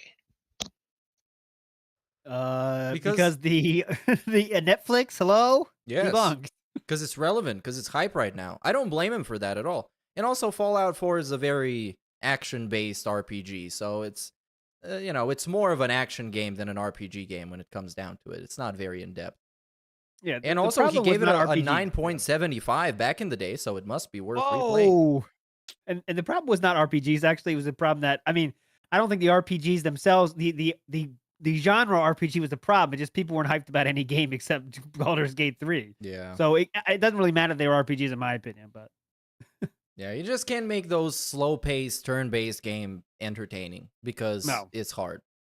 It's just hard, especially if you're DSP. big ups to Pasta Maker for where to send Philip. Says send him to the Falklands to fight Argentina. So he would be hyped for that though. Yeah, we should actually send him to Argentina so he can stumble upon some descendants of Nazis so he can finally feel at home. Oh, yes. Or he has to sub to a channel. He has to sub to Justin Wong's channel. And he says, sorry about this, Justin. I have no other options. This is an Argentinian member. That'd be hype. But I'm sure if he goes to Argentina, he's going to be super hyped the first couple of weeks because everything is so cheap. Epic. Yeah, you got to love that. Those American dollars go a long way. Yeah. So up next, we got Super Came Jizzler. Oh, big ups. Big ups. That being said, Super Comet Jizzler here. And my question is, what do you think the likelihood of Phil implementing text-to-speech donations on his streams is? Because Zero. I've seen Wings of Redemption make a lot of money with text-to-speech donations, and they're just him getting roasted. But I know Phil has this monstrous ego, and I don't think he could handle it. But I can also see him getting to a point where he's not making enough money because it would appear 1 Minute Man has finally fucked off and broke Pignosis. So I just want to, shit looks like it's getting rough for the Pig Roach. What do you think the likelihood of that happening is? Yeah. Big ups, guys. Get better soon, Steve, and y'all have a great day. I'll put it at like a 2% chance because like it has to be so far in the future where he is literally out of ideas. Like he's already done. He's came on the the Lolcow podcast. He's done that. He did side scrollers again. He's done all his last ditch efforts, and then he's like, all right, I'll do text to speech night or something like once a week, and like just go nuts, have fun. I just need the money. I don't give a shit. That's what we're talking about. But that's many years away, I imagine. Yeah, the first issue I see is people trying to take him down by sending him a bunch of like dollar tips that spell out weird things that the TTS is going to pronounce in certain ways. That's immediately going to happen. Of course, I think that he's gonna raise the TTS threshold to something around like $20 or something. Yeah. But then he's gonna get chargebacks out the ass. So none of that is worth it at all for him. It's just not worth it. Yeah. I mean, highly likely it will never happen. He can't handle his ego cannot take the hit either. So like he has to really be desperate. We're talking really desperate. Like you could say shit about Wings, and I don't think it gets to him that much anymore. Like Wings is fat and he sniffs chairs. Wings is like there's no reaction. He's just a being existing now. It's like, all right, well. And also, Wings, there's nothing really new you can say about him. All the things you can say about him have been said like a million times. He doesn't do anything. Like his streams are practically just him existing. And he's what else kind of the same on the Lolcow podcast as well. He's like the least interesting guy. Yeah, he's just there. He's just there. At least Boogie tries to do his dumb act. Like I'm woe is me act. But it he's just is existing. It is insufferable in its own ways what Boogie tries to do, where he tries to ham it up for the show, but you can see he's hamming it up and it just doesn't work. But that's the whole concept of the show. It's like we're trying to manufacture Lolcow gold dust, and it doesn't work like 90% of the time. Yeah, I agree. Yeah, but I don't even think he would show up on that podcast. Or anything that's related to Keemstar, because I think even if he gets super desperate, he's gonna hate those people even more. I think there's a day where we're years away. I'm saying there's a day when he would be so desperate that he'd be like, you know what? All right, do these streams. I'll come on your show. You know what I'm saying? Like that's just gonna happen, but it has to be like can't pay the mortgage anymore level. You know what I'm saying? That kind of level. Yeah, and I guess it could also be motivated by him getting more confident in like debunking detractors, because the more delusional he's gonna get, he's gonna believe like he can destroy anybody in a debate or some kind of a discussion, and no matter how that goes, he's gonna think that he's won in the end. So it's I can see that happening. Far away. Yeah. So You know, Excalibur's asking. I thought Wings quit the Lolcow podcast. No. Oh Don't no, that was anytime you see a title, don't trust what it says. yeah. It was a title. I think- Literally, they said Boogie died in the title, and I know it's the rest in peace Boogie meme. It's like 10 years old at this point, but man, Keemstar is super desperate to find some kind of content for the show, and at the same time, it seems like he's not even trying. Because a bunch of the episodes, they just show up and they're like, "Yeah, we got nothing to do today, so let's try and piss somebody off." It's not great. Yeah, they had like 8-Bit Eric and RTU on there like a couple weeks ago. You know what? That was entertaining because it was like a shit show. Because that And the guy guy- joined no, in, he tried to fit in with the dynamic. People started telling him shut the fuck up. Then he started interrupting everybody. Then he started going on like super detailed explanations of stuff nobody cares about because it's not important to anybody on that podcast. Then Rich shows up. It sucks. Then Melanie Mac shows up, and they frame it as in that Eric guy has some massive crush on her, and then Keemstar tries to get them both to like hook up or flirt with each other. It was so weird to see like grown-ass people interact in this way. I would definitely recommend that episode. Yeah, they brought her in as like a last-ditch effort, I think, and like it was like, yeah, Eric, you like her, talk to her. It was like putting him in the same room, talk to each other. That was kind of funny, but I don't know what they've been doing since then. I haven't seen it much at all. Yeah, and I think that whole show started off by Keemstar apologizing for having no content. So he's like, yeah, what can we do now? What is going on? 8-Bit Eric, come over here, buddy. Let's do something. Shout out to 8-Bit Eric. And then, not to get too deep into the Lolcow lore, but Keemstar fired his editor live on stream. For some reason, they can't find an editor, even though they pay him like $2,000 for somebody to competently edit one of those podcasts together. So I guess it's either the source footage is complete dog shit, or the guy is they just can't find somebody that can put that shit together. And it doesn't seem to be all that hard. It seems like I think they have a long list of people ready to do that. It seemed like you could have tryouts for that show, I would imagine. But all right. Well, they're talking about paying somebody $2,000. I think that's pretty significant for what they have to do. Yeah. So, yeah. Well, Anyways, Anywho. enough of that. Next up, we got Mario Faker. Let's see what he got to say. Hey guys, it's Mario Faker again. And I was thinking, if there was a guy action figure version 2, that it should be like a Chucky animatronic doll that talks, like maybe with a pull string to make it say something. So my question is, if you could add to the soundboard of this doll, like a sentence or a clip of Phil saying something under 5 seconds, what would you like it to say? For me, I would add, "I'm coming for you." It's just so funny the way he says it. And, the double entendre is great. But I'm sure there are so many other clips to choose from. It would make for a pretty hilarious doll. Anyway, thanks, guys. All right. I'll add that to the Q&A, right? We're going to remember it. What would you have the guy say? Well, the guy figurine say? I don't know. When I think of it, I imagine it's something like "Tickle Me Elmo," but with the Elmo voice as well. So it's like, eat shit out of my ass, but I imagine Elmo saying it, so it becomes funny. Eat shit out of my ass. Yeah. Give her a pill. Leave her there. Yeah. Did you ever hear about the restraining order against her? Fuck you, Keem. I love you. I really respect your work. What was the Keem one? You are someone who. Yeah. The camera's on. Camera's on the whole time. Yeah. Hello. Of course, we got to have "I Need That Money." Yeah, of course. That's got to be there. What's up, Jade? There's a lot of good ones. That's a good idea. Yeah. Oh god. Now, guys, we can bridge that gap.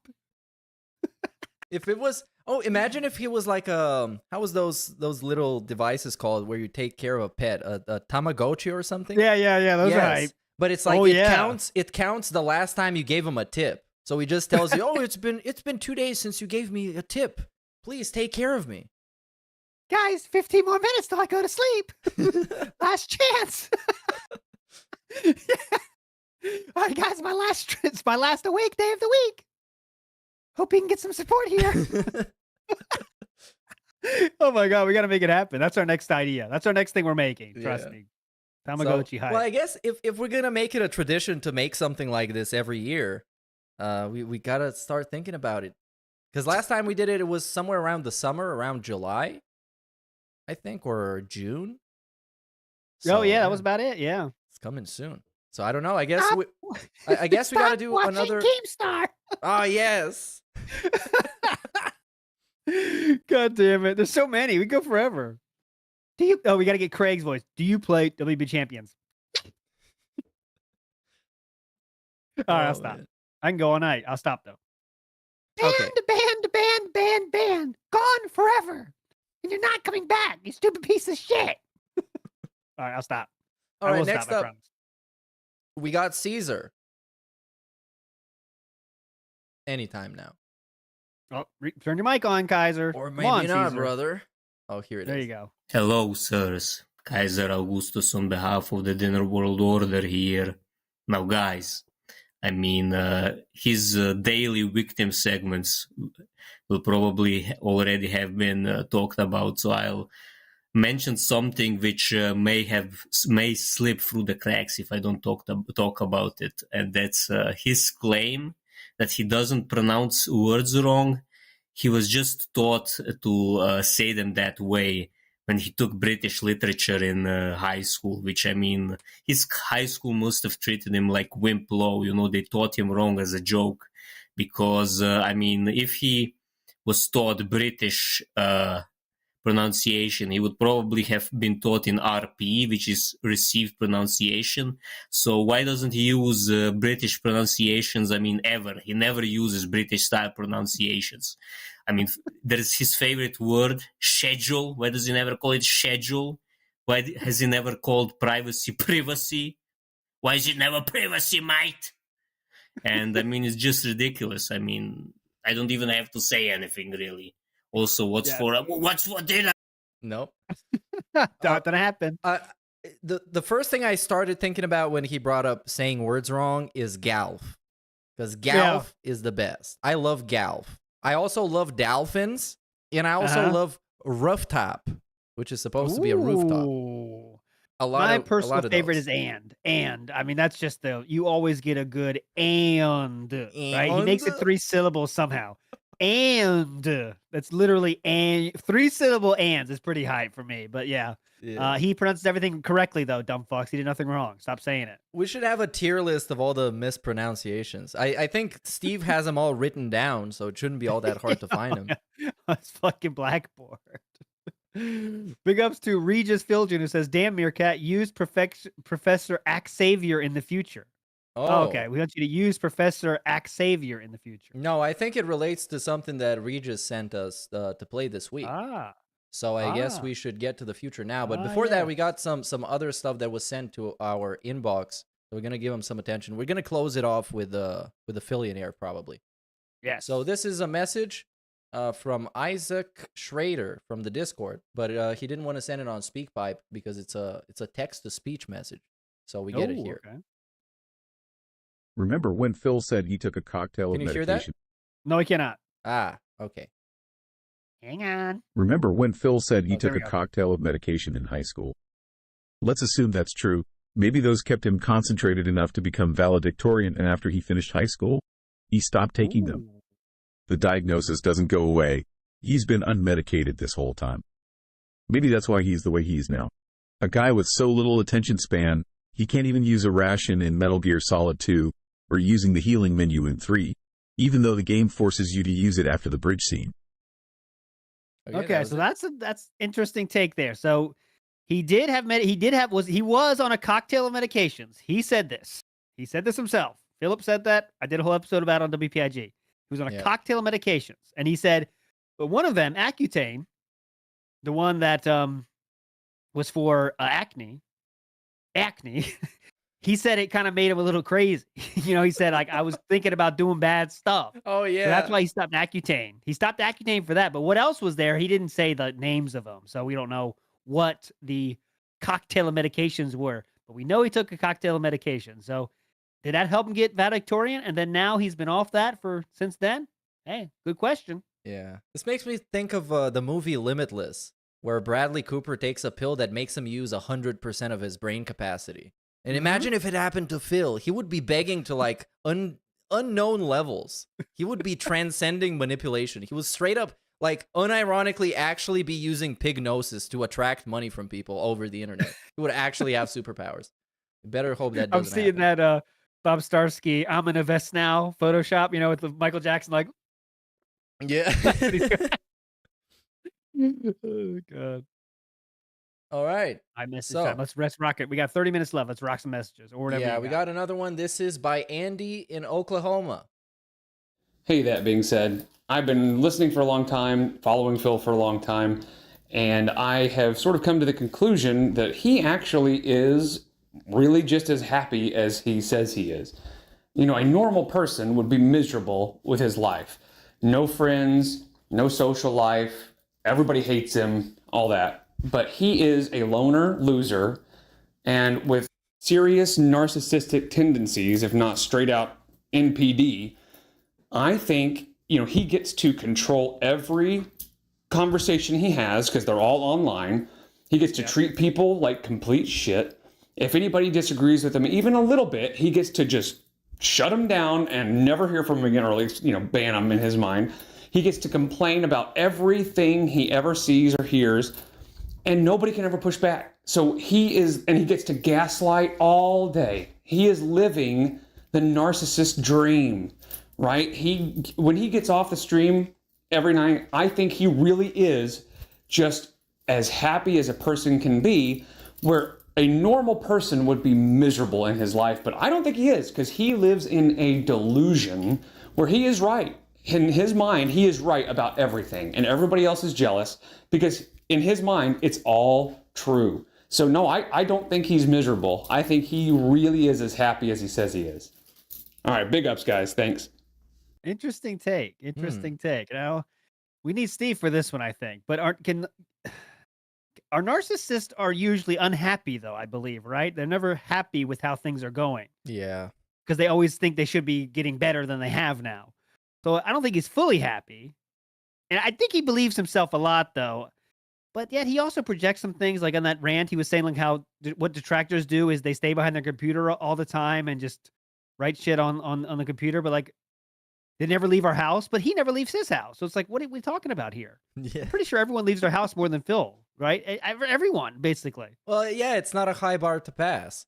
Yeah, But once a also, week, man. like, to me, I don't care how he feels. I'm just judging based on his actions and behavior towards everybody. Like I just told you a couple minutes ago, the whole Vision Pro rant about like other people buying something and being happy with it, and he calls them idiots and he gets super salty about it out of nowhere.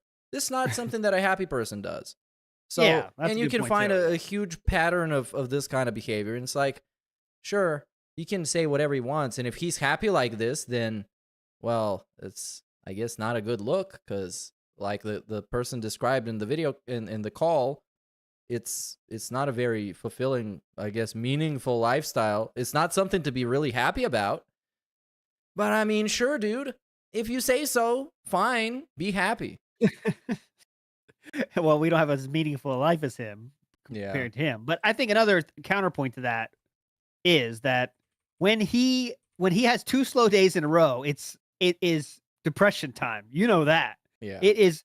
Doesn't matter how much fucking money he got 2 days ago. If he got 300 hours 2 days ago, he'll be like, all right, guys, I'm starting to get a little worried here. Like that's not something a happy person does that feels comfortable with their situation. you Yeah. know? So I don't know. Yeah. And I was going to say something, but I forgot. Anyways, you're not limitless yet, dude. yeah, I'm just using my limited capacity of like 1 percentile. So that's all we got. That's us detractors, man. Dunces. This is Logan K. Hey guys, Logan K here, just listening to your show now, and you guys mentioned what would happen if y'all would send DSP to some weird part of the world, and also Steve mentioned something about cargo cults in his video message earlier. I'm thinking somehow if we sent DSP to some middle of nowhere type place, he'd come back and he will have started a cargo cult because he's got that DSP luck just falling upstairs every step of the way. Thanks, guys. Big ups, and bye. Yeah, man. Big Simple Jack. Simple Jack. That's what he did. Simple act. Yeah, because people in the U.S. didn't appreciate his talents and his skills, and then he found himself, like his true environment, where people finally appreciate him for what he is and the value that he brings. And he is truly meaningful. So, yeah. Yeah, so they don't have video games, though, so he has to, like, live action do, like, Heavy Rain playthrough. Have someone, like, picking up the coffee. Like, oh, yeah, he's black, so you have black coffee. Yeah. Everyone's laughing. Yeah, what I was going to say about him being happy is he can never also admit that he's not happy, because that means the trolls get to win, because all the trolls want is for him to be miserable. And if he says that he's miserable, the trolls get to win. So he's doing literally anything in his power for the trolls not to win, not realizing the trolls have won a long, long time ago. And, well, that's why they still exist. Yes. Anyways, let's get through some more of them. This is Cadet Mom. What's up, bros? Thanks for doing these podcasts. They're super entertaining to listen to kind of get your mind off of things. Love it. Just a quick, simple question. I was looking at DSP's pre-stream podcast and the Level 1 podcast. He's never had a guest. Who does that? And my question is, when do you guys think Phil will ever have a guest on his podcast? Awesome. Thanks, guys. Have a good one. Has to be a perfect person. And there aren't many of those around. Who could it be, right? He thought about having a fellow lolcows on. Remember, he was going to have Wings on, or no, not Wings on, but like Wing was one of the people. Boogie, maybe. Yeah, Boogie. That's kind of, like, it has to be someone like that. Like, that's kind of it. Like, who else is going to do it? He can't trust anyone from FGC. No one. I mean, I don't think so. Everyone hates him, though. Who's he going to get? Someone no one ever heard of? Number one, somebody who's willing to take the heat, because being a guest on DSP's podcast, we're talking about minimal exposure and maximum toxicity that's going to get thrown your way. Then, has to be somebody that's not going to challenge him whatsoever. Because even I think if Boogie showed up to his podcast and they had a discussion, Boogie would press on some issues. Let's talk about the WWE champions. You can't have that. We can't have that. Even if he doesn't care about it, he knows that adds entertainment value. Then, I don't know. There's seemingly nobody, because DSP is like an internet leper. Everybody avoids him because he's infectious, and he can only bring bad things to you. He's a bad omen, and it's just not worth it. Because there's people like that on the internet that if you associate with them, they're toxic as fuck, but they make the money. They know how to work it. So if you work with them, at least you're gonna get something out of it. With Phil, no. What are you gonna get out of it? Yeah, you have to be the one benefiting massively to do anything with DSP, because, like, it can't be the other way. It is, like you said, maximum toxicity going to come at you if you try to do anything like legit. Like let's just pretend an amazing weird world that like Justin Wong agreed to go on his show. It's never going to happen. Let's pretend for a second. Justin Wong doesn't want to deal with his Twitter messages like, you're going on this guy's show, and like showing all the bad shit Philip did throughout the years. Like, Philip said this about you in 2019, or Philip said this about you in 2009. It would be endless. Yeah, it's just not compatible. But I would love to see it. I was hoping for that DSP Asks It, because I believe the idea behind that show was to show the side scrollers how you do an unbiased interview. And DSP was going to put on his suit, and he was going to show up and have a really good interview with somebody. That's what I believe in his mind was happening.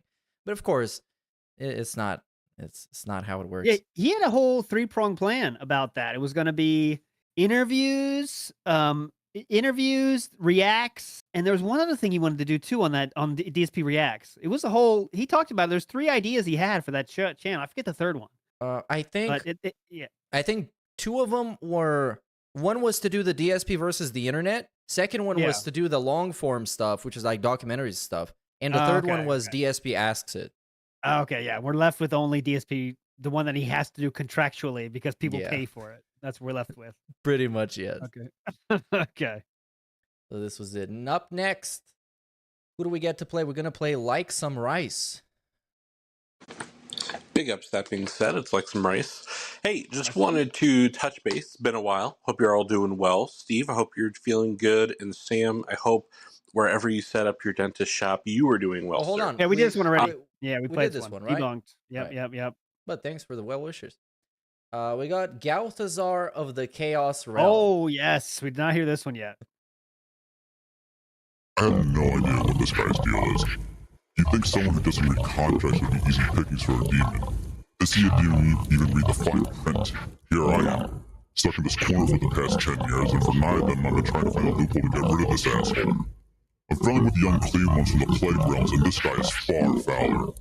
I don't think I've ever seen his clean his pajama pants once. They're so stiff to get iron his other clothes on them. Can you even tell what's going on? I can't. It's tough to hear what's going on. Yeah, Yes, the it tough to filter hear is what's just going too on. strong. I'm gonna Too stop strong. it here because I like the idea, but a little bit more audible would be better. Try it again, though. I heard the corner demon. I'm unsure of the rest, though. Oh, big guy. There you go, big guy. Let's get some big guy action in here. Yeah, let's get big. Let's get enlarged. Hey guys. So far, I think it's been about 4 days since 1 Minute Man went MIA. It amazes me how when one of Phil's fans or whales leaves him, it's always over something pretty insignificant, and it's something Phil does all the time. If 1 Minute Man is truly gone, he left because Phil refused to fully read aloud one of his tip messages, despite Phil having read paragraphs from this guy for the last half a year. I think everyone correctly predicted that once 1 Minute Man started talking to Phil in his tips, instead of just sending money, his days were numbered. One of the weird parts is that these superfans always leave because of something that Phil does all the time. How many tip messages from other people has 1 Minute Man seen Phil ignore at this point? Hundreds? Thousands? Do these whales think that they should get special treatment from Phil because of all the money they gave to him? Do they think they've bought his friendship? Yes. Have they watched the Phil stream? He's been the king of hate for 20 years. How did they ever convince themselves that they have a special relationship with him? They give Phil thousands of dollars, hundreds of hours of their time, and Phil never once did anything for any of them ever. How did they get this delusional that they thought Phil wouldn't treat them like he treats everyone else? Well, they just don't know better, I guess. That's the short answer. Because like I putting think they're- myself yeah, go ahead. in 1 Minute Man's shoes, I've given this guy thousands of dollars every day, like almost single-handedly repairing a lot of damage that has been done to his business. He is now my bitch. So I can do with him whatever I want. So if I send him a $20 tip that says a bunch of slurs, he got to read it. Because I sent him so much money. It's hard to believe. Or at least Like- that's just how I see things. Yeah, I think legitimately, it's like same thing with like, well, normally it's like a male to a female, like let's say a host style situation where you're the pay pig for them, and if you pay, you're paying for them to be a part of your life, right? I'm paying, I'm giving you enough money, so I should be a little part of your life here, even if it's just 5 minutes every once in a while. You recognize me in your stream, I'm paying for that, and you kind of owe me something, right? And I think because Philip is not someone that you just enjoy looking at, can enjoy pictures of, there's no pictures to just enjoy them being hot. You need them to notice you more. I need you to notice me. Yeah. And when you stop noticing me or stop doing what I expect you to do, now we got problems. It's just weak-minded people that expect something because they give money for someone. Yeah. And this is not a natural thing to do. Parasocial relationship is not really cool. Usually in a scenario like this, sure, I understand the logic, but in this case, on the other side of the fence, you have thousands of people telling you this exact thing for like a decade plus, and you're not gonna listen?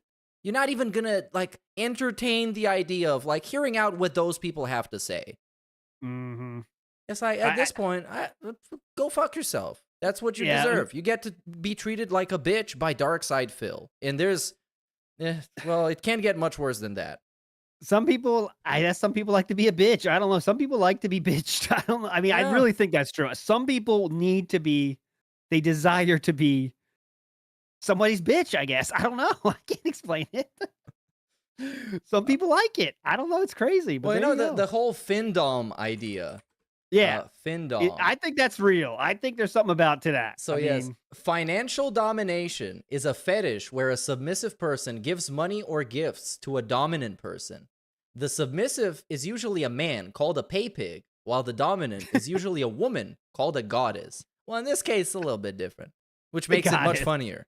Because I can understand giving all your money to some goddess that somehow you convince yourself that you have some chance with, even though it's completely irrational, illogical. Sure, I get it. She's hot. Yeah. But Phil is Phil. Like, damn. Phil, it's fucking Phil. Dude is melting off. like that's what I'm saying. Like you can get, I still can't get it, but some people give a lot of money to chicks. Like that's some kind of like, there is some like nature there. Like, okay, chick, she's hot. I want to have sex with this person. Like there's a link. But what's the link to a streamer that just yells at you all the time? I don't understand that link at all. It's tough for me to understand. I guess it's I don't get it, man. I actually don't get it. I don't get it. I guess it's like for them it might be better than nothing, because with many of those girls on Twitch or whatever, they got thousands of people watching them and thousands of competitors for her attention that she needs to like. Well, with Phil, all you got to do is give him $20 a day and you own him. You get to say whatever you want. And he has to pretend like he agrees with you and pretend to have a conversation with you. And it's like, yeah, you get to spend a little money and get a lot of attention, even though it's from a person that you might not necessarily not want to get some attention from. And I do agree that someone said DSP attracts other DSPs. And I think there's something to that too. I think the weak-minded, all marketing works on Philip. We have so many cases of that. All marketing works. It just endless. And I think people that like Philip fall for his marketing too all the time, you know? Yeah. Oh, this is a chill, interactive stream? Cool. Sign me up. But it's like, it takes 10 seconds to see that's not what's going on here. But you fall for the marketing scheme for everything, you know? Well, usually that's the thing with online content is you attract what you give out. So he's been giving out toxic, negative energy for gullible people for over a decade, and that's who he attracts. That's why we also attract creative, fun, chill people. That's why. And we got proof for it. We can prove it. Yes. Oh, Stray Bean says, here's some money. Can you abuse me now, please? Oh, definitely. Oh, yeah. Okay, Stray Beans, yeah. How much abuse does he deserve for $3 Australian? How much should we give him? Stray Beans, I expect you to send an email for that. It's the last day streaming week, day of the week, okay? Stray Beans? More like, I don't know. Stray bitch. Stray bitch, yes. There you go. There you go, Stray Beans. Big all ups. right, let's get through some more messages. We got a lot to clear out. Pound them out. This is Pound from, let's find something shorter. This is Kenny B. Hey y'all, Kenny B here. Just wanted to ask, kind of on the topic with the last few questions. So, a quick Google search shows that 7 signs of being a psychopath are behaviors that conflicts with social norms, disregarding the rights of others, inability to distinguish from right from wrong, difficulty with showing remorse or empathy, tendency to lie often, manipulating and hurting others, and recurring problems with the law. Now, it's a silly question, but do you think Filbert's a psychopath? No. I don't know. I've actually, in my line of work, met a few people who fall into that sort of area, and they're nothing like him, but it's just fun to speculate. Thanks, guys. Big ups. Great work like always. Big ups, dude. Big You're a ups. legend. Yeah, I don't think he's psychopath. I think he's socially stunted in every possible way, and it's only getting worse because he's a hermit now, basically. Literally a hermit. Like, so. Yeah, definitely. and no friends. So you can't really be normal. I do believe psychopathy is an extremely serious diagnosis because this is something you're born with. Because sociopathy you develop later in life. Of course, I'm not certified to talk about this stuff, but this is what I know from my armchair perspective. But yeah, I don't believe he's a psychopath. He's many other things, and probably elements of many other things. But a psychopath, nah, I'm not buying it. Yeah. Now we got Meth Bear. Should we do Big a ups, Meth challenge and only listen until the first savage insult and then stop? Okay. But those usually come at the end, so he might trick us this Yeah, time. he'll wait normally. Our poor successful businessman, scourged like zombie Jesus for 10 years. And on the day he's scheduled to make amends, he gets ambushed and victimized for being right the whole time. Now, let's just be clear. This was pure performance by our little Pagliacci sad clown fuck. Micro PP Burnell is stupid, but he's scaven stupid. He schemes and plans to fuck over anybody and everybody around him, including himself, to advance his own greed and to ensure that nobody gets over on him. He knew about the IP issue. He just hasn't had any drama recently, and no hand slaps, no bans, nothing like that. And it was probably also to misdirect from the cat co-op debacle. I mean, he's pretty good at this whole money laundering and fraud, misdirection, some false flag operations. I mean, if he really wanted to, I would say he should get a job with maybe the ATF or the CIA because, I mean, it's glowing in that office and it's not just the ring light. Oh, there we go. We got there at the end. Oh, damn. Yeah. So I don't know. I don't think real quick, Meth. I don't think Phil is as calculated as Meth Bear is saying here. I think he has he knows when he needs drama, that's for sure.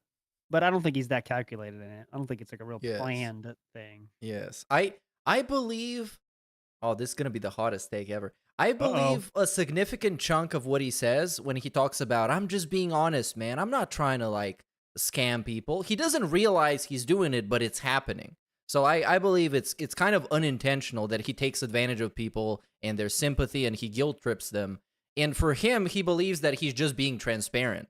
When he points out that he's sitting on like $5 in tips, you guys, and we got 20 minutes left, he genuinely believes himself that he's just being honest with it. Doesn't see anything wrong with doing it, but he is, in his own way, in his own perception, he is forced to do it because I guess you won't give him money without it. And then we got the classic "It's our fault," by the way, this week. It's our fault. He begged. Yeah, like of that. course. As if we all agree to mess with his internet or something. I don't know. Because but that's the thing, right? If the detractors had this group thing, I said the name of the show.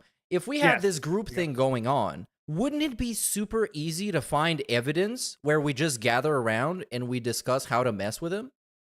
Wouldn't it be really easy for us for him to find a place that we discuss this and it's all the detractors coming together, all the big channels, we're talking about running ops on him? Because the first thing he can name is Kiwi Farms. You go on Kiwi Farms and people disagree all the time. Yeah. You go on Twitter, people disagree all the time. We disagree on a bunch of stuff on this podcast. This is why we let people send us their messages and their thoughts so we can say what we think about them.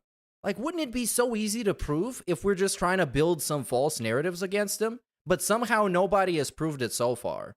Somehow. I think it's easier for him to just put everyone together, right? Okay, this one big bad thing, and it's all the detractors. They're all the same. It's all these bad guys. Don't worry about them guys. Fuck them. They're trying to bring us down here. They're trying to ruin our chill. They're all the same. And we also got the if Duty, he called out Duty at Memology. Could you turn off monetization for 2 months? What was that about? What? But they could still do it, you know? They could actually prove the point because they're still going to upload their videos. People are going to watch them. And eventually they're going to monetize them again and retroactively monetize the old videos. So Yeah. at the end of the day, they get to prove a point, and he gets to be quiet about it and not so smug about it. Even though I'm saying you don't need to do that at all. You don't take up somebody who doesn't even go through on his own challenges. He challenged himself not to beg. Less than a week later, he was begging like a bitch, talking about how he relapsed and he fell back into his vices or something that he said. I made a commitment to her that I was not going to play mobile games anymore. Yeah. How long did that last? Wow. Sorry, Cat. You want to know why Cat's crying downstairs? It's from that commitment being broken. Yeah. Anyways, that's ancient history. That's right. John Denise says in chat, he said he wouldn't be toxic on Street Fighter as well. He said he wouldn't rage. And then it turned, a day later, it turned into, I said I'm going to try not to rage. Because when you say I'm trying not to do something, you leave the door open for you failing. Yes. I'm also trying not to drink. That's the nice way. I'm trying not to do it, but I might do it. But the monetization thing is all cope, by the way, because he's just jealous. I mean, let's call it what it is. He's jealous. He's like, I'm pissed. You guys make money, and I don't get as much money because you guys do that. I guess I don't know. And but also, he says he doesn't do it for money. His point was real quick. His point was he wanted to prove that the only reason detractors do shit is to make money. While saying like, all right, guys, I can't play Final Fantasy VII. It's not bringing in enough money. So who's doing it for money and who's not? I don't even know what's going on. Well, I guess it has something to do with people making money off of him while they're just hanging out talking about him. Because it's like, for him, yes, he's running a business, an operation, supporting a family, whatever. And there's just random dudes on the internet just talking trash about him, making memes about him, making money off of it. And it obviously hurts him. And also, that's what gets me thinking. If all the detractor narratives were so stupid, why wouldn't he just tell his own audience to go and listen to them? Because that's what I would say. I would say, go check out this guy. See if you fucking believe anything he says. Because he's just talking a bunch of trash about me. Great point. And here's a great example of this. When I was talking to Craig before the interview, I said, Craig, watch a night stream for 10 minutes. Go watch it yourself because I want you to see the real deal. And you see how crazy it is. Like, wouldn't Philip say if we're also crazy? Watch that being said for 10 minutes. Just see all the bullshit they do. See all the shit they talk about. Why wouldn't you do that? Yeah. Because if we're so crazy and insane, it should be easy to see how crazy and insane we are for all your genius fans. It'd be so easy. Sure. And we all are very self-aware of what we do and how obscure and inherently cringe it is, because all we do is just talk about some guy that we're interested in because he's fucking silly. But at the same time, we're willing to expose ourselves to like an outside audience. Sure, come check us out. Come check out everybody else. See if they're full of shit. See if they're just lying about Phil to make him look bad or to make money off of him. Go see for yourself. Make up your own mind. That's what this has always been about. Go make up your own mind about stuff. That's all we're in is to control the narrative for June. Yep, it's all get ready for June. Control the narrative as much as you can before June drops documentary, and then we're gonna have to be damage control for however long he tries to do that. He's already turning on June, by the way. He's definitely starting to turn. It's not as hype as it once was. I'll tell you that. Documentaries come out. Do any more documentaries? I don't need them. I mean, who needs it? What do we even need it anymore for? We're just gonna chill here, interactive time, and then talk about the tractors for 45 minutes. But anyways. And he didn't realize how much of a red flag it was to say that he's not going to react to effectively half of the documentary. Yeah. So it's like, no okay, money stuff. Man, I've been listening to this for years. June the King is the most objective documentarian that's ever lived. He gives everybody a fair shake. He is fair to Wings, to Boogie, to whatever. Everybody.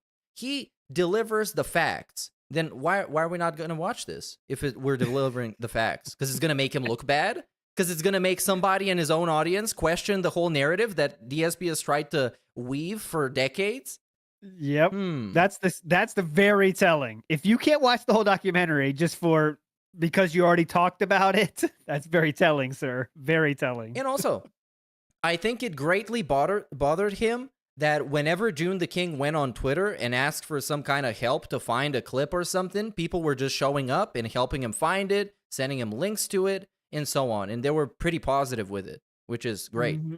So it definitely bothered them that it doesn't seem like in the public perception, June is on his side. Because his hope was that June the King, the most objective person ever, was going to look at his story and say to himself, yes, you know what?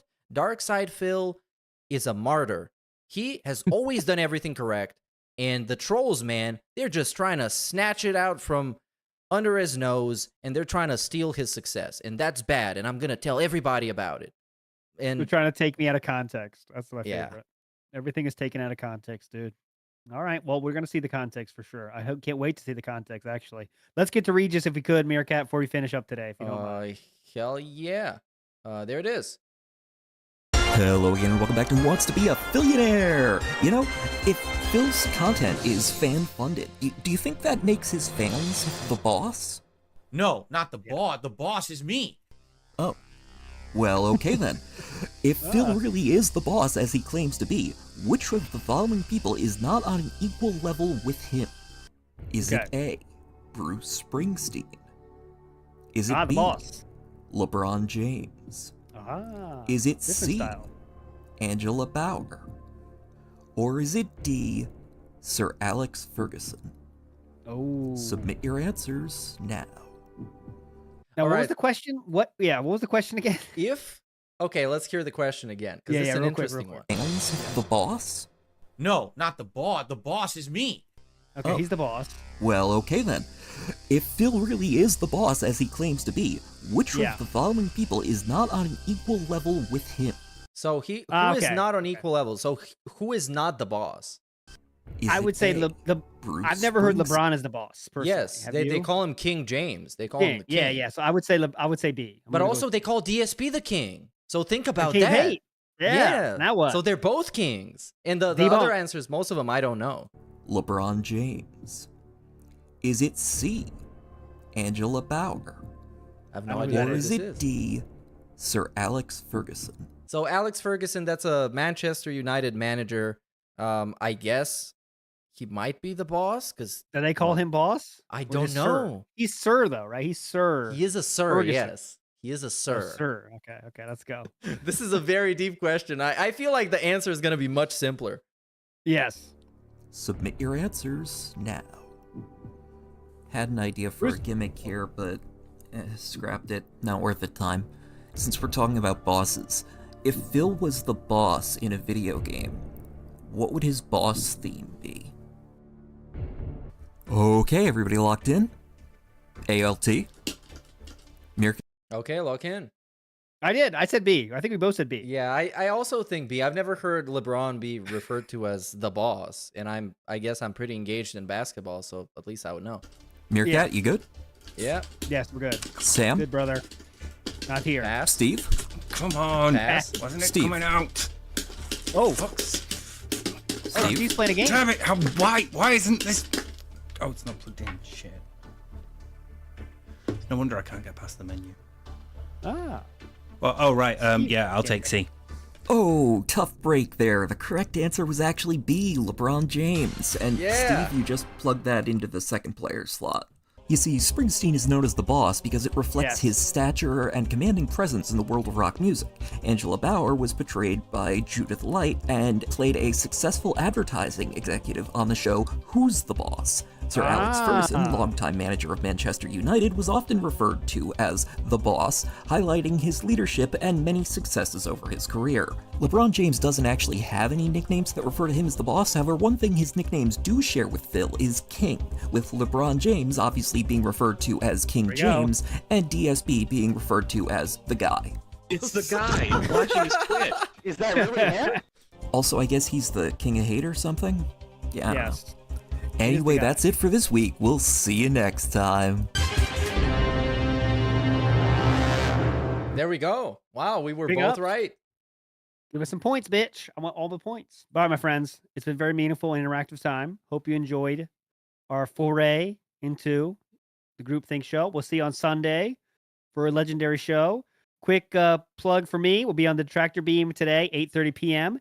And breaking style news, Chew lovers will be able to enjoy Chew tomorrow because we are watching some Phil eating content with Chew tomorrow, 12 noon tomorrow Eastern Standard Time. More Chew action coming at you, and should be fun tomorrow. So tonight, 8:30 p.m. Tomorrow, noon. All right, Meerkat, send us home, please. Hell yeah, brother. Thanks, everybody, for watching. We're going to see you next time on Sunday, and that's it. Goodbye.